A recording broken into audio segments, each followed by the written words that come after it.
like a champ at home. Trust me.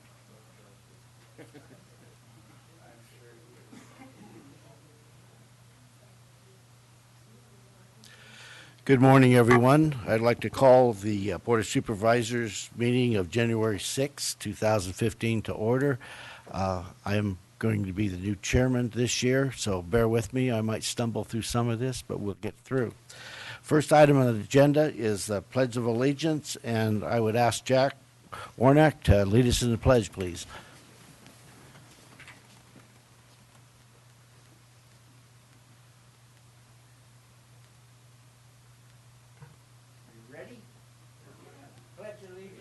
To the flag of the United States of America, and to the republic for which it stands, one nation, under God, indivisible, with liberty and justice for all. Thank you, Jack. Thank you, Jack. First item on the agenda is oral communication. I ask anyone that wants to come up and speak on any item that is not on the printed agenda. Do not see anyone. Would the clerk please read the consent calendar? Minutes of the meeting held December 1st and 2nd, 2014. Finding a summary of ordinance number 3265 through 3269 were published. Accepting the clerk of the board's 2013 annual, actually it's 2014 annual report. That's a typo. Appointing the advisory boards, committees, and commissions. And adopting resolution rescinding resolution number 5413 to eliminate the Tuolumne County Youth Commission and directing the clerk of the board to send letters of appreciation. Adopting resolution authorizing the county tax collector to conduct a public auction of tax defaulted properties. Approving amendment number 3 to the subrecipient agreement with the Area 12 Agency on Aging for the implementation of the Meals on Wheels using $200,000 in Community Development Block Grant Income Reuse Funds. Adopting resolution authorizing the Sonora Sunrise Rotary to close the section of Highway 108 near the Chinese camp for the 30th Annual Orient Express Foot Race on February 7th, 2015 at 10 a.m. to 11 a.m. Approving the Tuolumne County Local Child Care and Development Planning Council's annual membership report. Approving the appointment of Aaron Gandolfo Brune as an alternate to the public agency representative, to the Tuolumne County Local Child Care and Development Planning Council, approving the reappointment of Sharon Maravich to the Historic Preservation Review Commission, and as the Tuolumne Public Power Agency, approving revisions to the Tuolumne Public Power Agency's Energy Conservation Program, and as the Air Pollution Control District, adopting a resolution authorizing the Tuolumne County Air Pollution Control District to participate in the Carl Moyer Memorial Air Quality Standards Attainment Program for fiscal year 2014-15 with the California Air Resources Board. Is there any members of the board that wish to pull any items? I'd like to pull 4. Item 4, 5. and 5. Could I get a motion on the rest of the consent calendar? Move on consent calendar excluding 4 and 5. Second. We have a first and second. Any public comment? Seeing none. All those in favor? Aye. Opposed? None. Item 4. Consideration of adopting a resolution rescinding resolution 5413 to eliminate the Tuolumne County Youth Commission and directing the clerk to send a letter of appreciation. Supervisor Rotifer? Yeah, I concur that we need to take this action, but sadly, I think there's a good value in having youth involved in local government, and to that end, I would like us, along with adopting this resolution, to direct staff to work with the Department of Schools and the high schools to see if there's something that would be beneficial to both the school programs, or all the school programs, the students themselves, and would elicit some good participation, as well as being of beneficial value to this board. So I'd be prepared to make that motion at the appropriate time. Okay, motion from Supervisor Rutherford. Any discussion? I think it would be a good idea. We need to make a second. need to include our youth in government the best we can. This was a good start, but I think we need to do it differently, so I would agree. So we have a first from Supervisor Rutherford, a second from Supervisor Royce. Any public comment? Seeing none, call for the vote. All those in favor? Aye.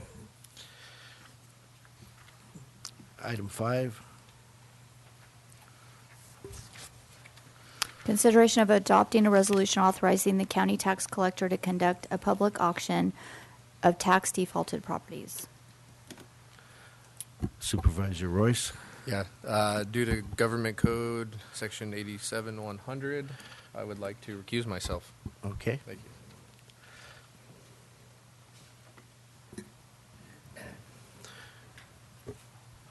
Any staff questions on this item? No questions. We did that as a formal move because Supervisor Royce has a possible conflict. So I'm looking for a motion now. Mr. Chairman, I'll move adoption of item 5. We have a first and second. Any public comment? All those in favor? Aye. Aye. Opposed? None. Thank you. Supervisor Royce.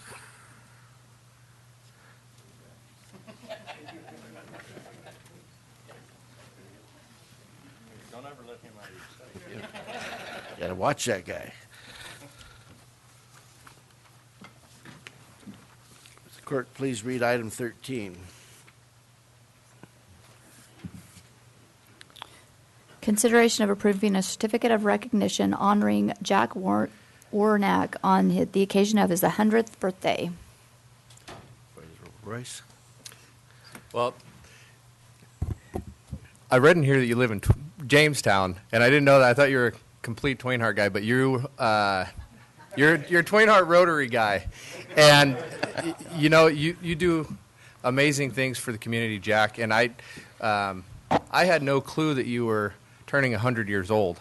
I was blown away. Terry came and talked to me and told me, we wanted to pass a resolution and do something for you. And I about fell on the floor. I cannot believe that you are 100 years old. The way you get around and the way you look at the look on your face right now. You're a happy person.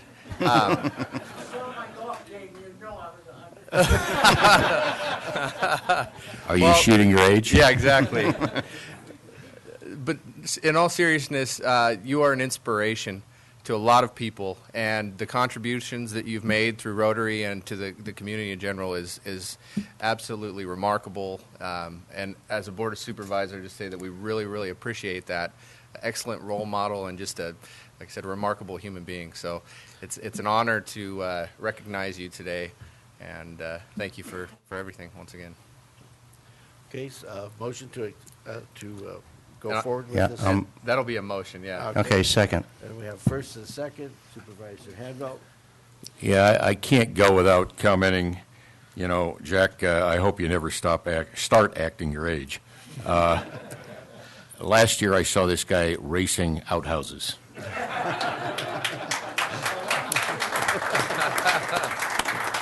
He was driving. Jack, you're remarkable. Congratulations. I wish we could all follow suit. Okay, Have is the there signature. So any let's vote. more supervisors' comment before I present this? Any public comment? Vote. All right. All those in favor? Aye. Aye. Opposed? None? Thank you.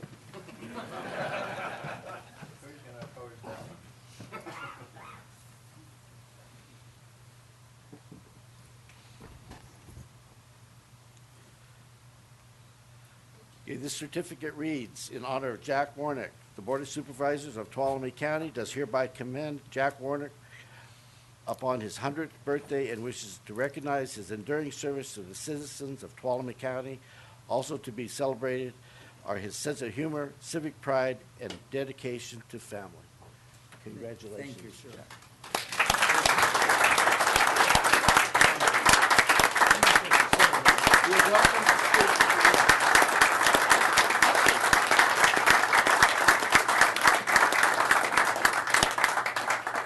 like to say thank you so much, and it's wonderful to have the opportunity to be able to still get up and do something for your community, like Rotary does.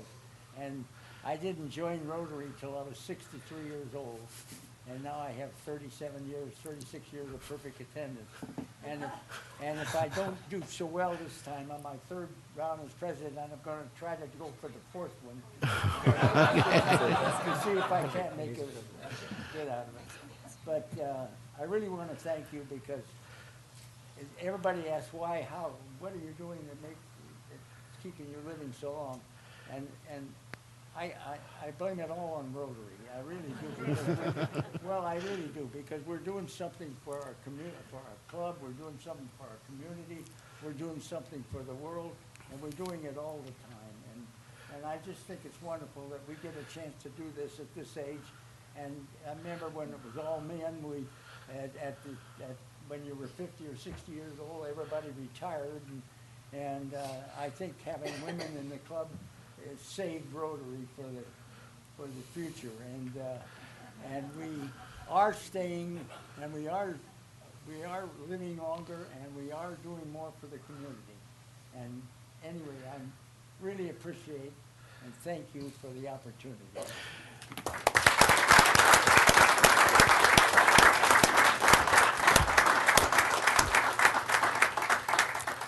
Thank you, Jack. That was one of the best sales pitches I ever heard for Rotary. I'm already signed up. Thank you. Okay, next item on the agenda. This is a presentation of County Service Award to Kathleen Strange from the Human Services Agency. Happy New Year to all the board members. Ann Connolly, Human Services Agency Director. I'm here today to honor Kathy Strange, who was hired at Department of Social Services about 20 years ago as an eligibility worker. Over 9 years ago, she became a screener, and our screener is our first contact person, and her responsibility is to let people know about our programs and perform application screening interviews. A little bit about Kathy. She's one of 3 screeners. She's responsible to receive and disseminate applications for public assistance, both in person and electronic. This is an interesting statistic. During the first 11 months of 2014, Kathy and her team of screeners, they screened over 6,500 applications, almost 600 per month. Even with this high volume of work, Kathy consistently provides exceptional customer service. Kathy is unable to be here today, so I will be presenting her service award at our next staff meeting, but I wanted to publicly thank her for her 20 years of service. And I would echo what Mr. Warnack said, providing a service to the community keeps you going. Thank you. Thank you, and please extend our well wishes to Kathy. Thank you. Thank you. Next item, 15. Consideration of authorizing engineering staff to prepare and submit proposals for the projects for inclusion in the Tuolumne-Stanislaus Integrated Regional Water Management Plan and to administer any grant funds awarded for these projects. Good Ms. morning, Taylor. Chairman. Members of the board, I'm Tanya Allen, Supervising Engineer of the Community Resources Agency, Engineering Division. Your board has been involved with the development of the Tuolumne-Stanislaus Integrated Regional Water Management Plan, known as the IRWIM. The IRWIM plan includes various water, stormwater, and water quality projects that were proposed by stakeholders. In November of 2014, California voters approved Proposition 1, the Water Bond, which is anticipated to provide additional funding for the IRWIM projects, and the Tuolumne-Stanislaus IRWIM announced a solicitation for a new wave of projects not included in the plan. This would be scored by I'm going to call it the TS IRWIM Project Review Committee and added to the plan. Engineering Division has identified 2 projects in response to the solicitation under the objective of the plan to reduce the negative impacts of stormwater, urban runoff, and nuisance water. We have the 2 projects, Tuolumne City Storm Drain Improvements and the Twain Harte Storm Drain Pipe Rehabilitation. Tuolumne City Storm Drain Improvements would construct mains at the inlets of Elm Avenue between Main and Cedar Street and construct small segments of the main and inlets on Main Street in order to tie into the existing storm drain system. Twain Harte Storm Drain Pipe Rehabilitation Project would explore the pipeline rehabilitation of the existing storm drainage mains serving the central business area in the community of Twain Harte Elementary School and the Twain Harte Village Shopping Center. At this time, your board is being asked to authorize staff to submit proposals for the 2 projects to be considered in the inclusion of the Irwin Plan and funding under that plan. If one or both projects are awarded in the grant funding, the local match would be 25%, and we would need to be identified as early as fiscal year 15-16. If the Irwin grants are awarded to the county, the projects would become a capital improvement project that would be budgeted in future years. It is recommended that your board authorize engineering staff to prepare and submit proposals for 2 projects for the inclusion of the Tuolumne-Stanislaus Integrated Regional Water Management Plan and to administer any grant funds awarded to these projects. Okay, any questions for staff? Mr. Ronifer. Yeah, so just for the public's sake, what would be the tab for the county if both of these were accepted? At 25%? About $485,000. Okay, thank you. Supervisor Royce, did you have a question? No, but thanks for picking Twain Harte. It seems like we're spending an awful lot of money in his district, but that's okay, I guess. All right, I have no questions. They look like they're projects. I do have a question. Is the chances of us getting this money is I'm going better to be than 50? optimistic. Okay. This is new to me. This is a new program that I've not Yeah. had experience in. I will tell you that we've been 100% accepted and 100% funded on the last 2 Irwin submissions that we've made. So if we get through the local Irwin process, then we're going to get a high probability that we're going to get these selected. The key is they've got to compete with all the other projects that are in the Irwin process. Mm-hmm. And honestly, I don't have any good visibility on that one. One Yes. more comment, and then I'll... Go ahead. I just wanted to, it's exciting to see projects moving through Irwin for years. It was a stale type of a process that wasn't very exciting. So this is good stuff. And on top, I'm happy to see the county taking advantage of storm drain projects. That helps us with road funding over time because our subgrades do better and our pavement doesn't pump out. So you know this, and I'm sure the more that we can get this done, the better. So with that, I would make a motion on staff recommendation. And I just would make a comment as I second that motion. Can we start looking at the Jamestown landfill, maybe? Just a joke. Okay, we A have a serious joke. first by Supervisor Royce, second by Supervisor Ronifer. Any other discussion by the board? Any public comment? Seeing none, bring it back for the vote. All those in favor? Aye. Aye. Opposed? None? Thank you. Thank you.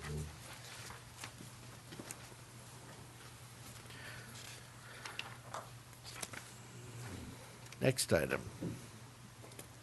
Consideration of approving a renewal agreement for professional services with Redwood Toxicology Laboratories for substance abuse screening products and laboratory services. Good morning, Morning.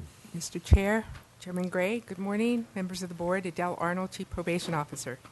I'm before you this morning to request permission from you and authorization to renew the contract with Redwood Toxicology Laboratory for substance abuse screening products and lab services for the period of February 2015 to 2016 with the provision of 5 one-year extensions at the amount of the annual contract not to exceed $150,000. We have used Redwood Laboratory for the last 5+ years for screening services and laboratory devices and equipment, and they have by far met our needs. They have also come in as the lowest bid in the state of California.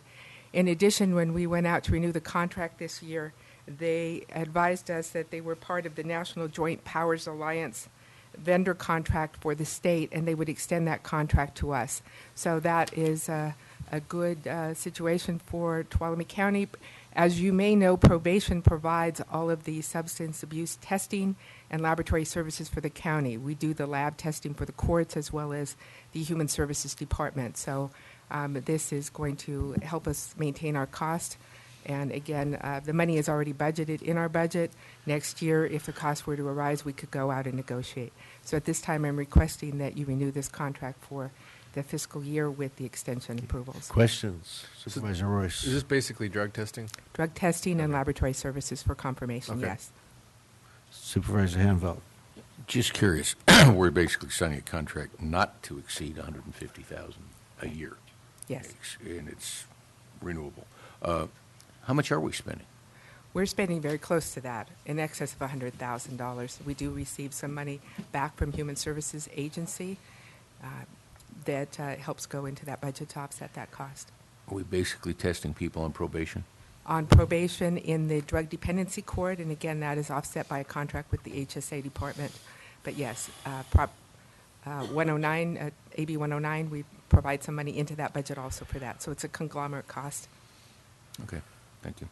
I'll move on recommendation. Okay, first. Second.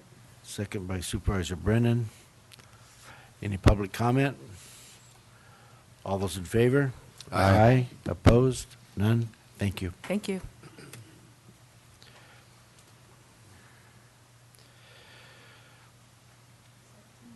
Item 17. All right. Consideration of adopting a resolution continuing the local state of emergency as required by the California Emergency Services Act, Article 14, 8630C. All right, good morning, Tracy Riggs, County Administrator's Office. Today we come before you again asking that you consider renewing the local proclamation for emergency due to drought conditions.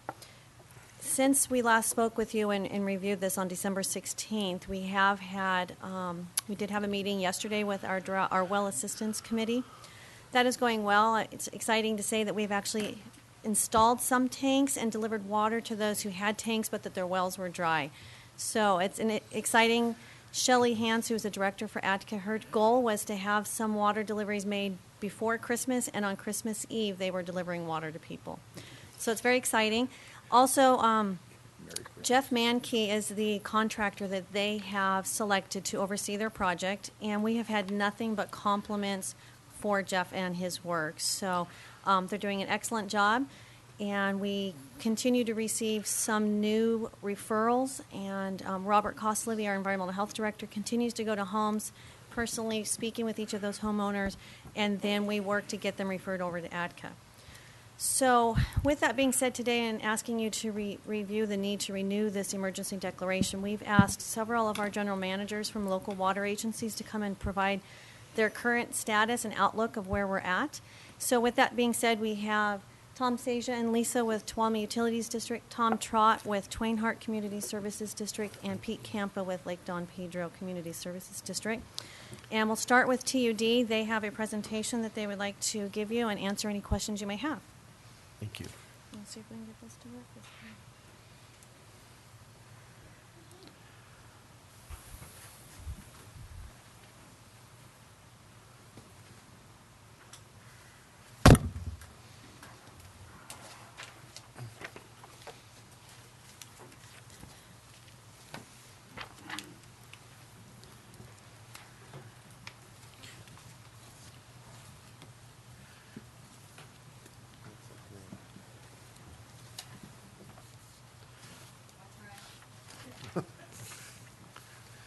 Morning. Good morning, Mr. Chairman, members of the board. Thank you very much for considering this declaration.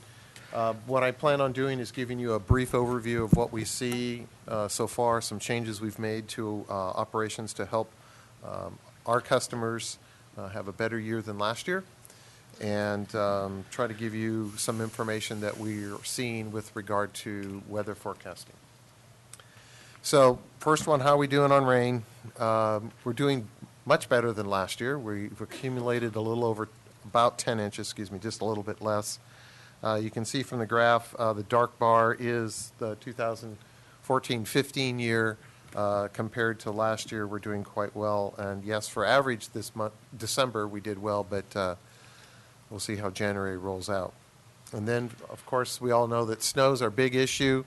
We're definitely lagging behind normal here. It continues to be warm weather, high snow levels. This is our biggest concern. And then from a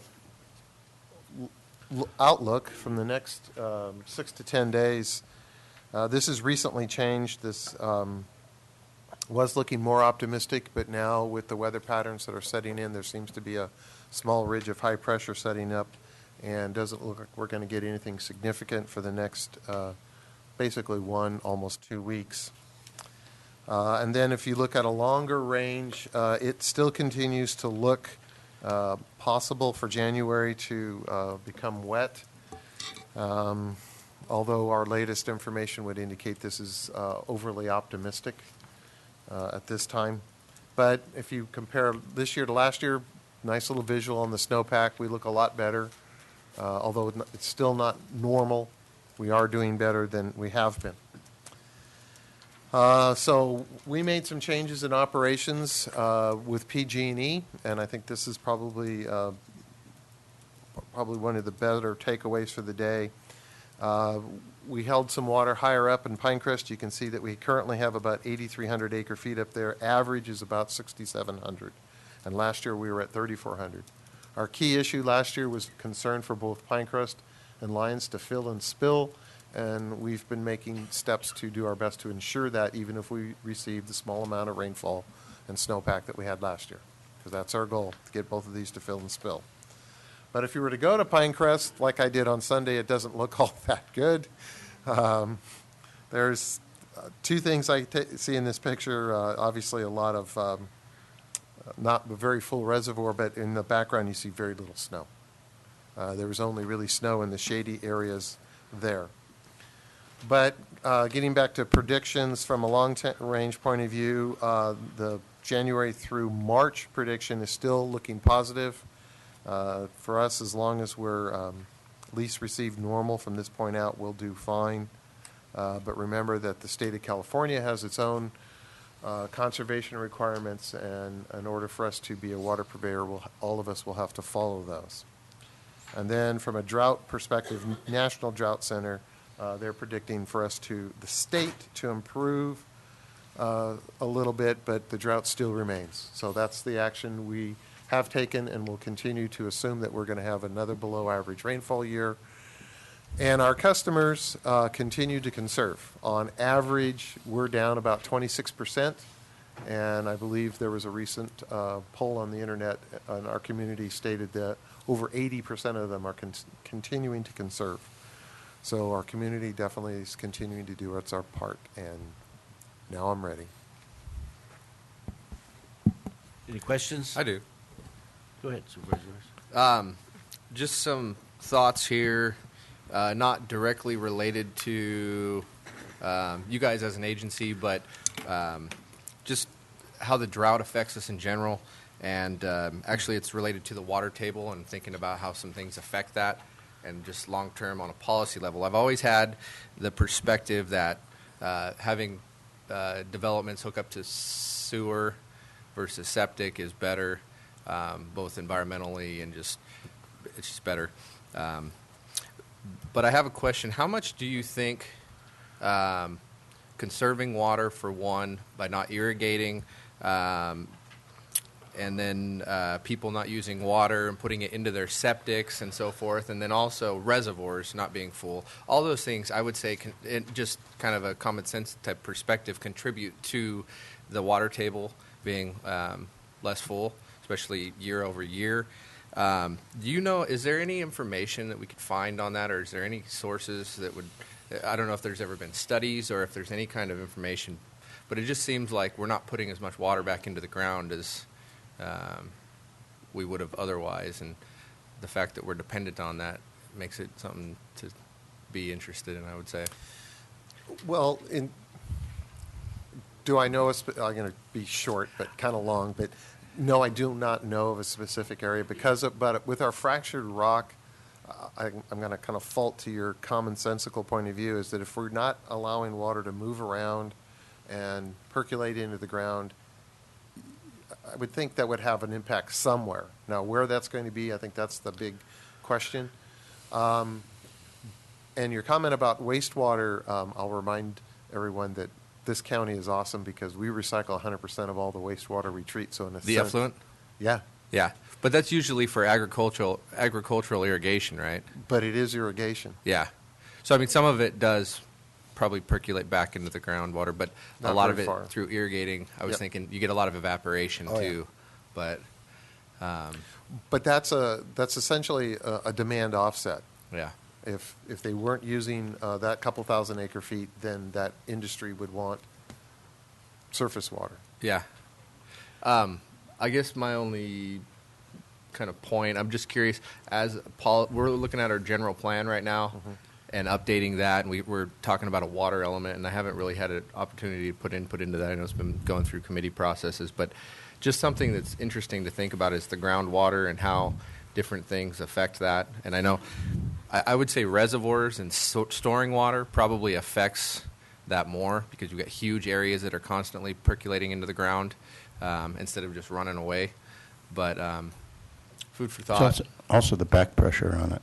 Yeah. Literally, when forces the Lonis is full, the water table for quite a distance, left and right, or laterally from Malones, Yeah. is higher because that water's being held there by the water Yeah. pressure in Malones. So.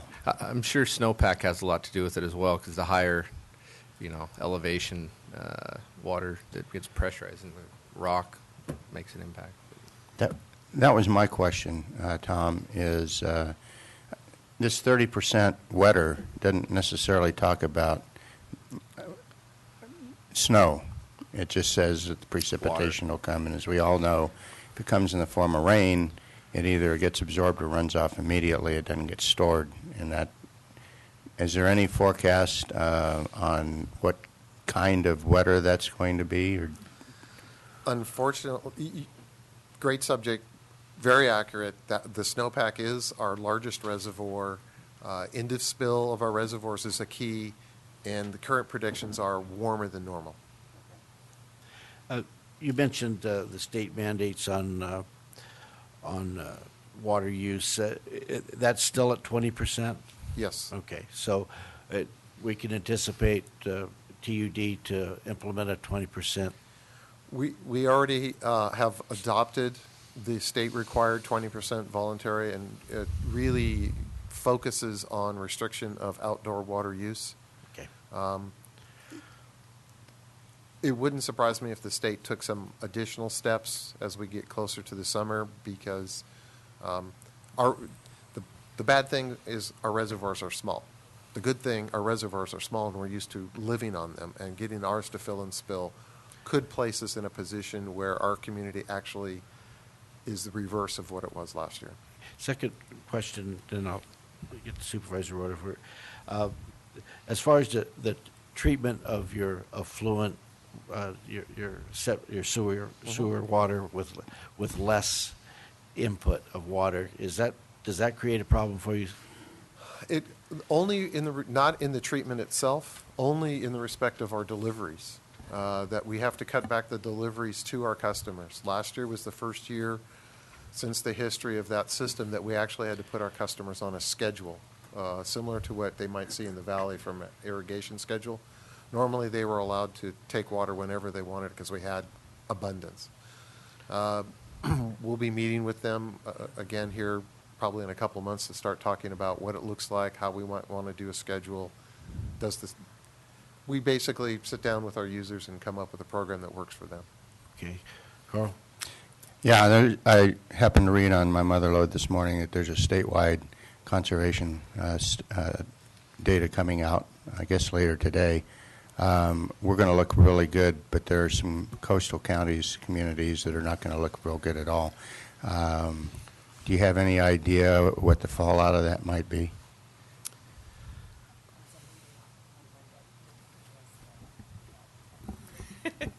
Hi. There is a meeting scheduled January 12th in Sacramento we will be attending that's kind of outlining the forecast for 2015 and state regulatory issues that they're seeing. And Felicia Marcus is going to be speaking with the Director of Department of Water Resources. Can you email me the, Sure, the I sure information on that, please? Yes, I will. Okay, thanks. Any other questions? Randy, I got one. Yeah, Tom, I'm encouraged, of course, relative to desperation last year. I'll take that we're as a a little compliment. better off in our reservoir storage. Yes. And Pinecrest kind of did and didn't spill, but Lyons did. Yes. And Lyons spilled for a long time. Have you got any plans on how you can deal with maximizing utilization of the free spill? Yes, and that is looking for additional small storage areas. Small in the term of, say, from a Lyons and Pinecrest perspective, but significant in that can we find some places on our system that'll improve our efficiencies and increase our storage. So the Section 4 project continues to move forward with PG&E. And there may be other alternatives within the ditch system. With the new board president and I were speaking the other day about approaching the ag community and finding out, do they have places on their property that we can park water for them for their use and look at it a little bit different. So that's one of our new outreach things we're considering. Okay. I'm really encouraged that you're doing that. Yeah, I'm too, because, I mean, no one wants to repeat of last year, one maximum. I don't either. My revenue is still suffering. But I hate to tell you, but, you know, and as long as you have drought, you're going to have to figure out how to get used to that. And yes, and, we have some and based ideas. on a previous award, you might want to get close to the Rotary. I hear they raise money. I do think it's a good idea to fill up as many of those agricultural ponds as you can. Yeah. You know, they're all dry now, and they can store some water. Mr. Chairman, I'd like to move on the resolution to continue the state of emergency. We got a couple more people. Oh, we I got a do? couple didn't hear questions, a couple too. more. Okay, Evan, you had a couple more questions. I'll second, but we'll He'll come second. back to that. Yeah. More discussion. Second. Couple, this relates to my other comments, and I'm kind of just thinking about developing talking points for when we're talking to our state legislators and so forth. But is there, the other issue is climate change we hear about all the time, and I think about the fact that if we're getting less snow, which is typically a natural way for storage, it's even more of an argument for more storage. Just something for everyone to think about as we talk about this stuff. And then related to that, there's opportunities right now with the water bond passing, and I was curious in a second if you could address that and just talk about what you've heard about it and if we're doing anything to take advantage of that, especially in the position we're in with our system in Tuolumne County.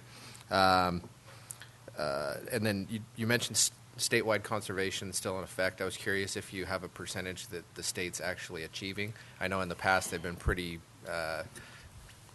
poor in their numbers. It was And, 16%. Is it that high? Yeah, 16? that's statewide, and that, according to my motherlode, the article I read in my motherlode.com this morning. Okay. It was 16%. So I guess the water bond's the question. Then the last one, and I don't know, this might be more for environmental health or somebody, but I've noticed in certain areas a lot of tree loss. I've got like yellow pines and the beetles are, looks like in some cases doing pretty well. And I don't know if that's related to the drought, and maybe that's a question for Tracy. If there's any, I know a lot of private property owners, if they have substantial tree loss, it could become expensive, could become, a resource in some ways, but it's just an issue, and I haven't really heard that talked about, but I think it is related. So, water bond and then trees. Well, actually, I'll start with the trees. I can tell you that the district has 2 wastewater treatment plants, the large one that everybody realizes next to the bypass. But we also own and operate the former Twain Hart wastewater treatment plant, which is up in Crystal Falls, Section 4, or Unit 4. We recently led a contract to have over 60 trees removed because they were all bug killed. And the intent was to try to get on it and get them off. Beat them, before they're spreading. Exactly. Yeah. And then the water bond specifically has one section that is for storage.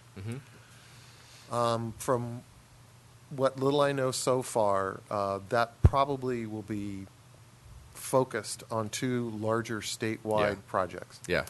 However, there's still some infrastructure projects, and the amount of money that we're talking about for our smaller reservoirs will be more in a fundable range and not probably have to go after that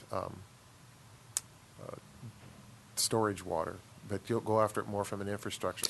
And then Like there's you said, also that's already earmarked in a lot of ways. So. Right. Yeah. So there's some infrastructure ones that are not, but probably the most important thing to know is that the current schedule calls for that money to start, the applications to start coming out in 2017. So there's a number of years for us to continue on our process, say in the Section 4, to acquire that. But as Tom Trotz pointed out, there's a lot of other money in there for infrastructure that could help our community, both on the water and wastewater side. Sherry? Thank you. I agree with what Evan was saying, and it's not, we're seeing oak loss in a lot of the private parcels, and it is going to impact the field loading that's out there and, be a factor in future fire situations. The 20% that the state, if they keep their restrictions on, and of course you would have to do that, will you give some flexibility to property owners to determine what they will be conserving on? If it's outside watering, I heard a lot of comments about that last year, of course. Currently, the state restricts the outside watering to 2 days per week or another methodology that allows you to achieve their goal. So, yes, within that flexibility, we will continue to do that. My concern on that is that if they ask us to cut 20% based upon what year? And that was my next question. Yeah, Exactly. compounding 20% cuts. Correct. That was my Painful. next question. Thank you. And specifically, when we look at other parts of the state where I think the LA Basin in particular, actually, I think there were areas that saw a net increase in their water consumption. Yes. And so I think we need to be talking to our legislators about what is equitable, because if we compound that 20% on top of what we have already achieved, that's not equitable with folks that have not done the work. No Well, I good have deed ever goes unpunished. I have partly an interesting but embarrassing story. But that's actually relevant, Sherry, is that we've been having to report our water conservation. So between Thanksgiving and Christmas, I got a notice of violation from the state board saying we were not conserving enough water. So I called up the person, and I started the conversation by saying, I apologize. We obviously filled out a form wrong, because I will take our numbers against anybody's. And once we got into the conversation, we figured out where we'd checked the box wrong, and it was an automatic response from their computer system. And so once I was able to explain who I represented, the person on the other end of the phone said, "You're good. I know you're good. I've seen your numbers." So we're already known at a state level, and I will remind this board that we even got some national attention from the U.S. EPA when they came out to use us as an example. So I think they're going to set more, well, we'll continue to try to protect, because it's not reasonable to compare to last year. And I'll go back to 2013 if I can and use those numbers, because those were even reasonable numbers from a state perspective. And so that being equitable is definitely what we can fight for. Any other questions? Thank you. Thank you very much. Tracy? Just want to remind you that you do have your agricultural commissioner in the audience who might be able to answer some questions related to the disease in trees and has there been an increase or not. So Vicki Helmar is here, and she is able to give you some information on that. Also, before we go to our next district, also I had John Sterling with Groveland Community Services District was unable to be here this morning. However, he did send an update to myself and Supervisor Gray. They, as you know, have had some significant issues starting back clear when the fire was up in their district to now drought. Then they had a flood in the middle of everything they were trying to do. They have been working on a drought filtration project, and that has been well underway. The state has been incredible in making sure they had the necessary funding to get all the equipment in place. Unfortunately, they just had a turbine pump that went down, and that's put that project on hold. However, they do have everything in place and ready to go for that to be repaired, and they are waiting to have the State Health Department come in and do their inspection the second week of February. So John is still confident that they will get that in place in time, get that repair made, and that it will be ready to go in the event that water from the Cherry Reservoir is introduced into their water system. But I do make sure that he was intending to be here himself or send someone. It's just they've had a lot going on up there in that district. And with that being said, I don't know if you wanted to speak with, have Vicki come up. Vicki, could you come up just for a minute?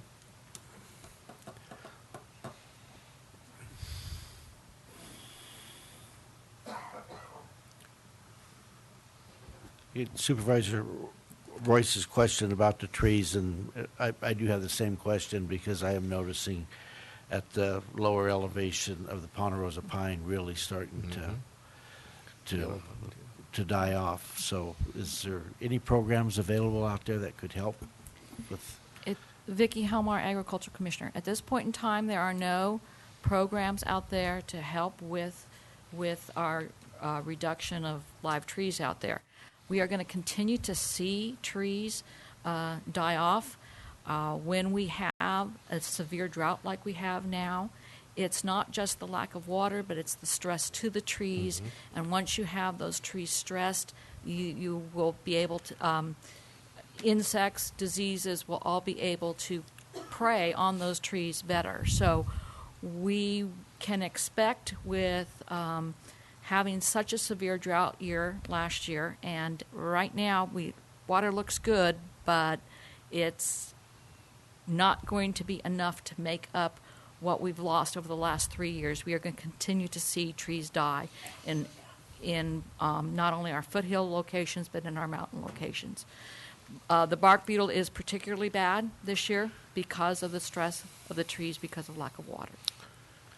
Thank you. Evan? I know in a lot of cases, if the trees that are dying are viable as a timber resource, a lot of times it's not an economic problem for a property owner. But in some cases, that's the trees are smaller and they're not worth what it takes to remove them, and depending on how long they've been dead. So I was just curious if, as a county, if there's any way just to help. I think we're going to see it more and more, like you said, over the next year as trees continue to be stressed and so forth, and a lot of property owners are going to have to deal with this. But I don't know if talking to the mill about that and having a place for them to go. I know a lot of the private tree removal companies deal with that already, but just maybe also raising awareness at your level with your other ag commissioners and just at the state level, and start plugging for any kind of help we can get, I think. And we continue to try to work with some of our, especially if it's on ag land, try to work with some of our state and federal partners in seeing what kind of grants may be out there, because this is definitely, the stress of the trees is attributed to the drought, and we try to work creatively to see if there is something that we can do. But That's usually for folks who are actually on ag land and not the private people. The other thought that comes to mind is that outreach might be something that would be worth some effort, doing a radio bit or something like that, and explaining to people what's happening to the trees. And I know there's different types of beetles, there's different breeds, and they kill the trees in different ways. Right. And just notifying people of that. I think, like Tom talked about, acting quickly is smart so that it doesn't spread. And also, if the tree is still, good for timber, if you do it before it's just a snag and a tree that's going to fall on somebody's house, that's a good thing. So I think notifying the public, my mother lode or newspaper or whatever, And I can work with our cooperative extension office. We do have a natural resources and forestry expert up out of Amador County who services this county as well. Yep. And we might be able to put together an outreach program and try to make it as localized as we can here for Tuolumne County. Cool. Thank you. Thank you.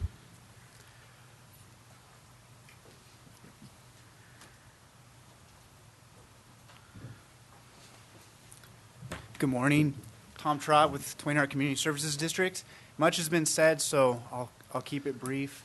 But first, I really just want to thank all of our water customers, not just Twain Harte, but the county's water customers, because of them and the conservation efforts that we've seen over the last year, we are in the state that we're in. We're able to start this year in a much, much better place than we were last year. And so I just want to say thank you to everyone. It's pretty amazing, phenomenal effort from our customers countywide. It's a pretty amazing thing to be part of a community like this. A couple of quick things. I also want to thank you for considering continuation of this emergency declaration. It's easy to be fooled by the recent rains, especially since we haven't seen rains like that in a while. But it took us a long time to get here, and it's going to take us a while to get out of here as well. It's important that everyone knows that. And from what we're seeing from our conservation efforts, I don't think our customers have been fooled. We're still conserving between 35 and 42% over the last 3 months, which is, again, pretty phenomenal. People are still taking this drought very seriously, as it should be, and especially when you look at that snowpack that we have right now. It's 60% below normal, and it's only predicted to be warmer throughout the rest of this season. And so our critical time is summer, and we need to really be planning and looking towards that and preparing for that, because that's going to be our main concern for this year. Thanks. Thank you. Any questions? Pete? Good morning, members of the board, Chairman Gray. Appreciate, again, the county's efforts on this. This has been absolutely fantastic, both Tuolumne County and then Mariposa County as well, because our district splits the two counties, kind of an unusual district in Lake Don Pedro. But because of Tuolumne County's model and your efforts, the county of Mariposa is falling right in there. I won't say that they're not doing it on their own, but I'll tell you, the two of you together have really made a difference.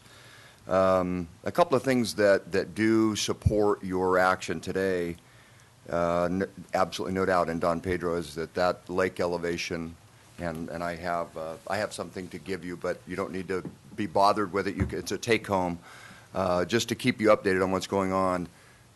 Because of the fact that we received quite a bit of rain, Tom showed a great graphic, and it was similar in the Merced River watershed as well.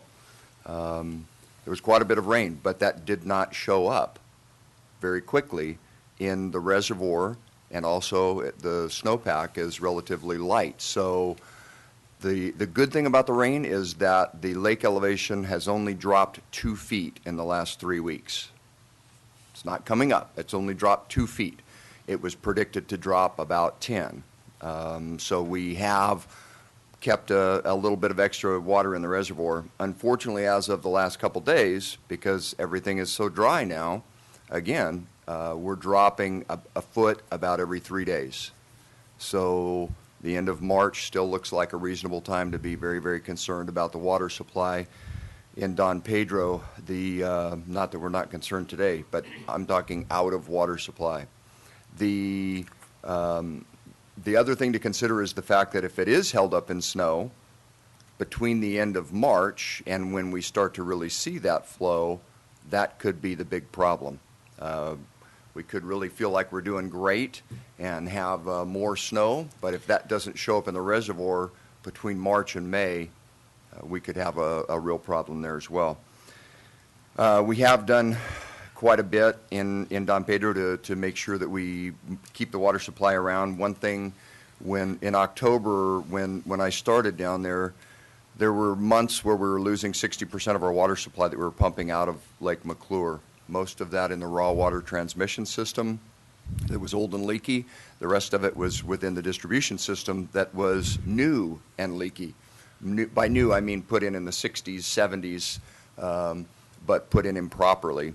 And so anyway, we have the raw water transmission system down to no known leaks, and the treated water system, we have the leaks down to an industry standard of 10%, and we'll have it wrapped up here in the next month as far as those leaks go, which is a huge feat. We had to invest 100 times what we did before in effort to get that done, but that's been a big problem.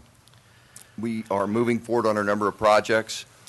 In addition to the system maintenance, we've got a couple of wells that we're looking at. We've got some that exist that are going to possibly be rehabbed and be able to be put online very quickly. Those would go into our raw water system, so we would put them through full treatment anyway. It's a really good situation. We don't have to go through all the extra treatment processes and everything else. So that can happen relatively quickly. I'm meeting on Thursday with a hydrogeologist and well driller on site to select the final locations for those. We have a deep water intake project that we talked about that is completely moving the pump structure from the Barrett Cove area to the McClure Point area on Lake McClure, which is in Mariposa County. But that is something that is necessary for the future of that water supply. It's either got to go the 5 miles to the south to that location and get to that deeper water, or we need to tap into Lake Don Pedro somehow for that community, because we're running out more times than not with the way that the weather is in the reservoir. So we are seeing an increase in water conservation as well. We did achieve 20% with the voluntary last year, even though the community wasn't really all that engaged in the discussion. We did reduce consumption last year just in a voluntary means this last summer.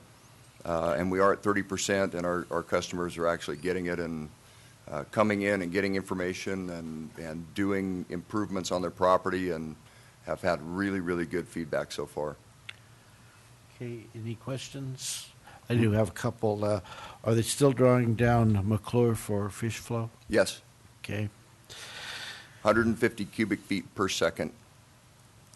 And if we had that water, you'd probably get through the summer. Oh, absolutely. Yeah. Let me just add to that, because that's an important point. The Merced Irrigation District has a request before the Department of Water Resources to hold that back. They haven't gotten approval for that yet. Now, that's not for our purposes. They actually were doing it more for fish flows. The water was too warm. They were killing fish. So they wanted to hold it back for a little bit. Anyway, that water, I reported last month that the amount of the fish flow in a year would support the community for 350 years in Don Pedro. Yeah, I wish there was something that we could do to help with that, if possible, some sort of intervention. I know the legislators understand it, but maybe we need to step it up in our Natural Resource Committee and see what we can do to help there. The second one is, have you had any discussion with MID on the possibilities of working with Lake Don Pedro water? Is there anything that we can do to help with that process? I would say yes. It's not that they won't talk to us. It's the conversation hasn't been started. But I would say coming as a joint request with the support of the Board of Supervisors or the Water Agency would be absolutely fantastic. Just for, if it was nothing more than an emergency intake. For bad times. It is an opportunity. the intake project at McClure, the difficulty is the IRWIMP in Mariposa has not been all that successful. And we have been. Lake Don Pedro CSD was part of this IRWIMP, Tuolumne Stanislaus, from the beginning, but for some reason had not been active lately. But I don't know if we could submit a project in Mariposa County for that funding. So that would be in Mariposa, but the Don Pedro work would be in. McClure's in the Merced River? Yes. Watershed, okay. Yeah. Okay, so maybe a couple subjects to look at our natural resources. Actually, committee. maybe the water agency. Yeah. Water agency, wherever we can go to try to help with it. What's the status of the FERC process there? On Lake Don Pedro, Have we heard anything about that? I know our water council changed and it kind of came off the radar for a while, but that's something to think about. I won't say anything else, but. And just so the board knows, it's actually Chris Schmidt and I have a phone call tomorrow with our water council about FERC, and so This might we be may be something. bringing it back to the board at some point. Okay. Yeah, I would think about these two things together. Yeah, I mean, it is a perfect opportunity to fly the flag and say, this community is truly almost out of water. We're approaching a level in about 4 feet that we have not seen except for one time right before the Miracle March storms in '92, and it's a drastic situation. Carl? Yeah, I assume, Pete, that you're working with our OES on some of those conservation funding and stuff. Absolutely, yeah. Okay. Yeah, we have a full proposal in and Okay. working that forward. I'll just throw out a comment. I was down at the Aqua, and I mentioned this, I think, in my report previously, but it's worth restating. There are a lot of people that are very smart in water, a lot smarter than me for sure, in this state, and have been around for a long time, that are saying that, and Malones is just an example of reservoirs, but what they're saying is if the Bureau of Reclamation's biological opinion is not changed, we will never see Malones fill again. We really do need to make a priority on our legislative agenda to pursue the issue of Fisher people. And it's not necessarily Fisher people because, as was pointed out, some of these biological opinions it turns the switch on willy-nilly without thinking about what the real impacts on the fish are. We were sending massive quantities of the wrong temperature of water down into the delta in order to incentivize fish to spawn, basically. And if it had been the right temperature of water, a little colder, it might have actually been of some benefit. I'm not sure whether in times of drastic emergency that fish spawning is as big an issue as people surviving. But certainly when you're sending the wrong temperature of water down and you could be conserving that water, it just doesn't make any sense. So maybe we do need to put something on our agenda. And then my last question goes to Tom. Any update on the Pinecrest Lake level resolution? I'll say nothing significant. So we expect a solution from DWR when? First quarter of this year. Okay. That would be like now, right? Yes. Okay. Okay, Tracy? I just wanted to let you know a resource we haven't tapped into yet in regards to Lake Don Pedro with the fish release or with MID is pulling in Cal OES, which is who assisted us so much with Tuolumne Utilities District. So I would say that should be our first stop. Okay. And I can contact them. They're aware of some of it, but I haven't elevated it to ask them to actually intervene at any level. I did actually send off an email to Cassie, who is our State Water Board contact with the drinking water program, asking about the status of the funding request. Because their funding is so low, they're being very careful of what it is that they're approving. However, knowing where we are, since I got that request yesterday, I'd already intended on pulling in Eric Lamoureux and Dana Ellis, who have worked with us so much with Tuolumne Utilities District, to see if they can, at the state level, help push some of this along, because they have been a great advocate for us, all the way from the fire now through the drought. So just wanted to say we have not pulled in that resource yet. We absolutely can and will. So I'll do that this afternoon. Thank you. All right, we have a motion on the floor. Any public comment? Seeing none, I call for the vote to extend the state of emergency. All those in favor? Aye. Opposed? None? Thank you. Thanks.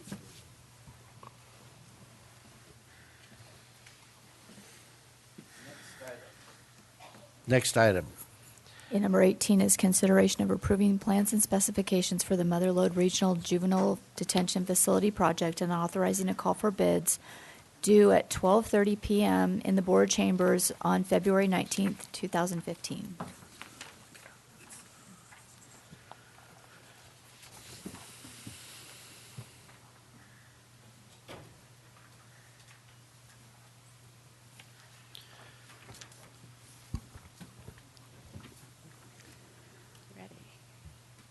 Good morning. Maureen Frank, Deputy County Administrator. We're here today for asking and seeking your approval for plans and specifications and call for bid for what we are calling the Mother Lode Regional Juvenile Detention Facility. Sorry, I have to take a break. This is amazing to me. It's been a long process. We started this project over 17 years ago with Amador, Calaveras, and Tuolumne counties. We formed a JPA really looking at the needs of the juveniles in our communities up here in the foothills and really striving to figure out what we can do for them. At that time, we applied for and received a $7 million grant to build a juvenile facility.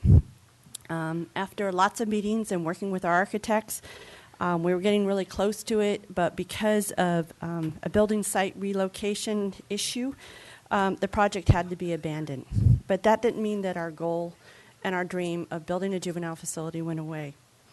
It's always, Tuolumne County is one of 9 counties in the state of California that does not have a juvenile facility. And this has been very costly for us. And for the probation staff who have to work with these juveniles and try to make a difference in their lives. Our juvenile staff have to try to find a place to locate these juveniles when they've gotten into trouble. And that has meant, in the past, it's meant anything from Redding to Bakersfield.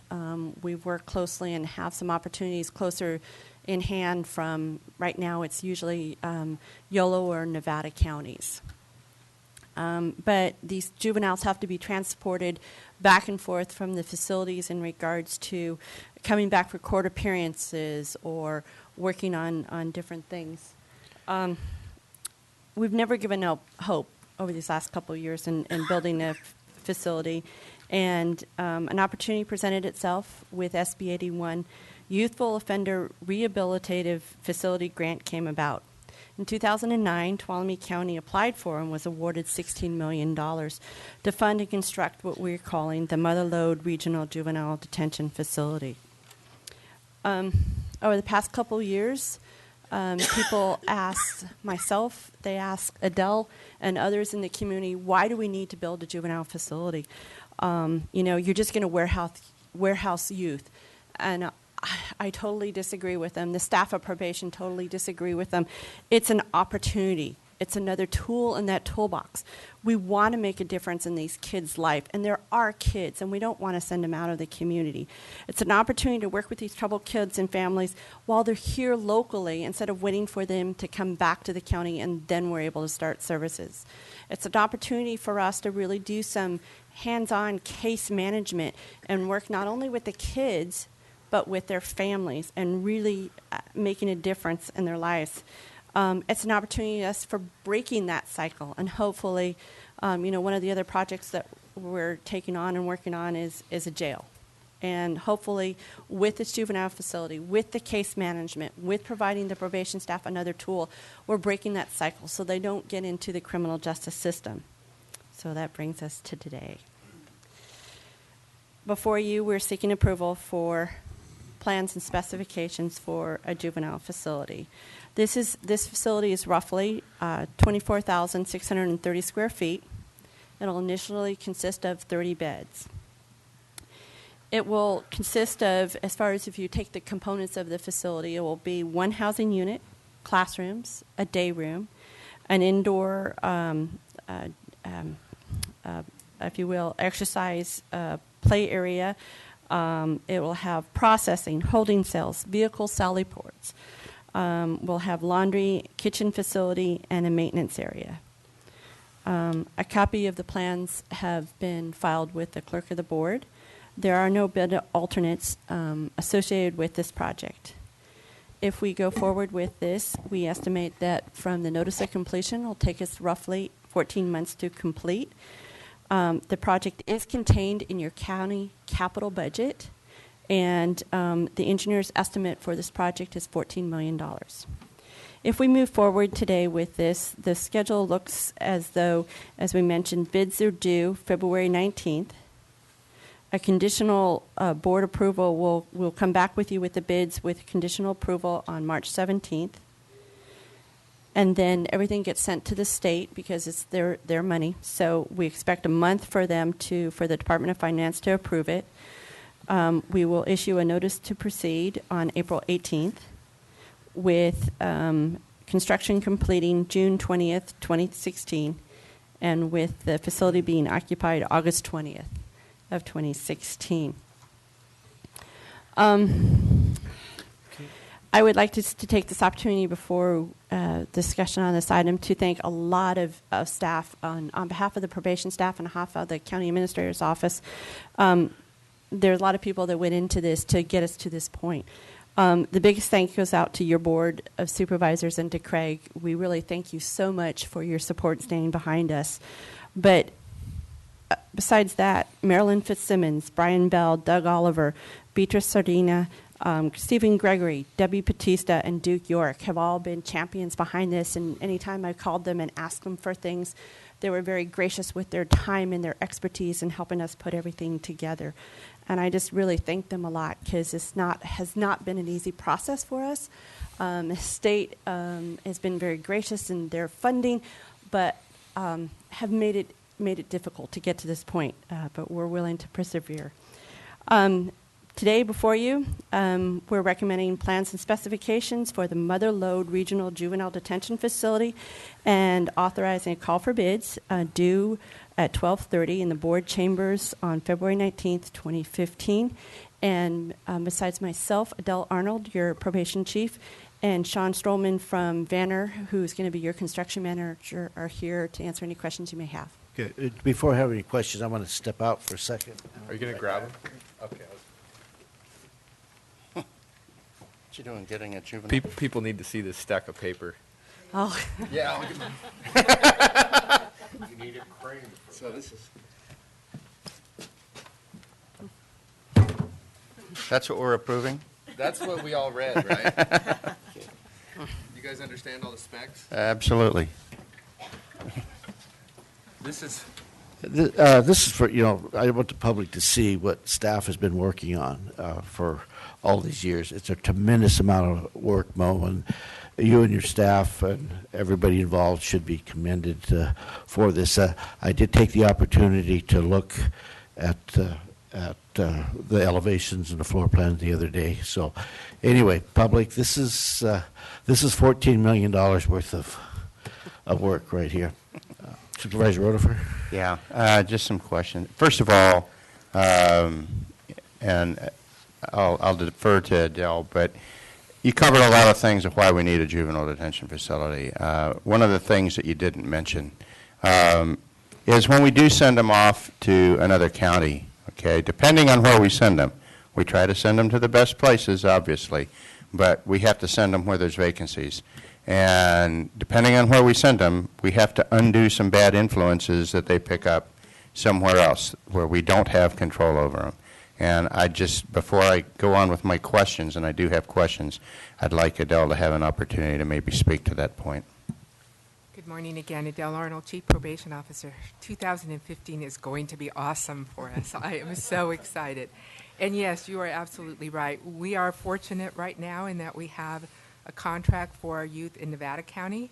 They are also Foothill Youth. They have excellent programming there. However, it's 2.5 hours away. And, you know, just recently over the holiday, my staff, my juvenile staff should be commended. They missed, 2 of them missed Thanksgiving. They missed Christmas Eve because we had youth coming in late.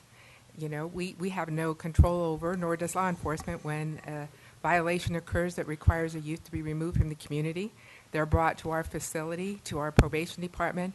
One of my juvenile staff comes in. They make a determination based on risk assessment whether that minor should be detained pending court or pending further investigation, and then transport officers are called. We have a difficult time keeping probation aid relief because it is a relief. It is a lower paid salary to do transports. So when we cannot find a driver, my officers are going. And my juvenile division manager is then on call in the event further calls come in. So we spent many, many hours. One of my staff put in over 15 hours on Thanksgiving Day with transports. So having our youth local not only is a good thing, it also decreases our liability. I certainly don't sleep real well in bad weather when I know that my staff with other people's children are on the road traveling far distances. When they're here in the community, we can provide transparent services. We can have, if they're involved with the therapist, that therapist continue services in our facility. They also can continue on their academic plan so that we hopefully have pretty seamless transition back into the community. We can also work closely with family. Right now, that's probably the biggest hindrance, is when our youth are removed, their family do not have available transportation or means to get to Nevada to visit on a regular basis. So it's kind of like ostracizing that youth from the community. And you're right, often if we're looking at communities where there are other problems that our youth are not familiar with, such as gang problems and issues of that nature, we often bring back behaviors that we then have to add to our list of rehabilitative services that are needed. So I can't tell you how much myself and my staff look forward to having our own facility and working with our youth to get them back in the community as quickly as possible. Thanks, Adele. And my questions are, first of all, how confident are we that the state's going to approve this thing in a month? Are you kidding me? This is something that I prearranged and worked out, and we Okay. spent many months arguing or discussing. They have agreed to this schedule. Arm That's why it's twisting. before you. Okay. And this schedule will be implemented and put into our contracts that we sign with them. Okay. You mentioned a laundry and a kitchen facility in the facility. Mhm. I guess I need to just talk to you about that Sure. offline, reference to jail and some other things. Mhm. Okay. Supervisor Royce? Sure. I got a couple points. The first one, I just want to acknowledge that in the beginning I didn't support this project, but I do understand the value to it, and I really understand how it's going to help. The cost was an issue with me, but I'm going to support this, and as we move forward, we already made that decision, and I'm really happy that the staff's doing such an outstanding job going through this process. And as we move forward, I see we've got a $14 million engineer's estimate. That's a huge boom for the economy. And I want to make a point that I hope our construction manager hears, is that we want to encourage the bidders to use as much local resources, whether it's subcontractors or material suppliers or whatever, as possible. I don't know how we can, leverage them as much as possible to make that happen. But for us, I think that's a really important point. And I was also going to say, you haven't done job walks yet, I'm assuming, since we haven't approved this. When That's you do correct. the job walk, I would ask that we do some extra advertising to local contractors to try to get them to show up and put in bids. I know it's a big project, so a lot of little guys aren't going to qualify, but whatever we can to get as much local input as possible. And then I guess my last point is beds. Eventually we're going to be renting beds out And the point about sending kids away and having them bring back bad influences is valid, but I want to just express that we don't want to bring them in either. So I don't know what kind of a process you have for screening who we're bringing in with our kids, but just a little emphasis that we don't want to bring it in either. So with that, cross-contaminate. Yeah, it goes both ways. So it does both. It does go both ways, and that's why it's called a regional juvenile center, because we already have. And when we applied for this grant application, we also have, even though there's not a formal JPA, we do have contracts in place already with Amador and Calaveras County, who also are counties that don't have juvenile facilities right now, who are going through the same steps we are and trying to make sure that youth are placed as close as possible to their counties, and they're not being placed in inappropriate facilities that they might be getting being taught bad habits. So you're right. That's something that Adele has expressed and her yeah, staff. similar counties makes a difference. Okay, any other comment? Mr. Pedro. Well, the board's kind of said it, but I just want to say it directly. Everyone else has been thanked pretty clearly, but I'm going to square off on these two. And Adele, I know when we hired you, we interviewed, we talked about this, and this was a big part of the selection of Adele to join the team here. She had experience with this in Siskiyou.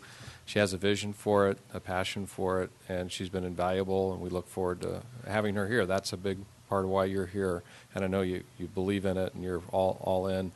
And Mo in my office, we've been doing this for a long, long time. This has been something she's been working on at a couple different locations over multiple years, serving with multiple chief probation officers. And I just want to publicly thank her, commend her for the work to get us to this point. It's been a lot. I really think that perhaps the facility should be called the Craig Moe facility. Okay, any other comments from the board? I'd like to just make one. Echo what Craig said, and it's not just this facility, but the jail and everything. Our team, and it includes the sheriff and the DA and a lot of people, we're working a lot of things. AB 109 has put us in some tough situations. Our team is working as best they can, and I'll just say thanks to Mo, and I have to say a special thing about Adele. I travel a lot in the law enforcement community trying to get the jail and everything going, and the juvenile detention facility. And everywhere I go, when I tell them, oh yeah, I'm in the same county as Adele Arnold, they go, oh, what do you need? I mean, seriously, she's very well, it's not quite what do you need. That was probably the wrong phrase, but she's very well thought of in the whole community statewide, and I think we're very blessed to have you. Thank you. Okay, any other comments? All right, we're going to call for a motion to... Oh, we got the motion. You already did. Not yet. Randy? I didn't hear it. No. No, I didn't hear it. Okay. Okay, so... I'll move on staff recommendation that we approve the plans. We have a first and second. Any more discussion? All those in favor? Aye. Thank you. Woo-hoo, thank you. Were we going to say no, Adele? Okay. Question for the board. Do you want to take a short break, or do you want to continue with what we have here? Evan says he needs a quick break, so... How about... He's the youngest guy on the board. 7-minute break. 10-minute break. All right. John's through this.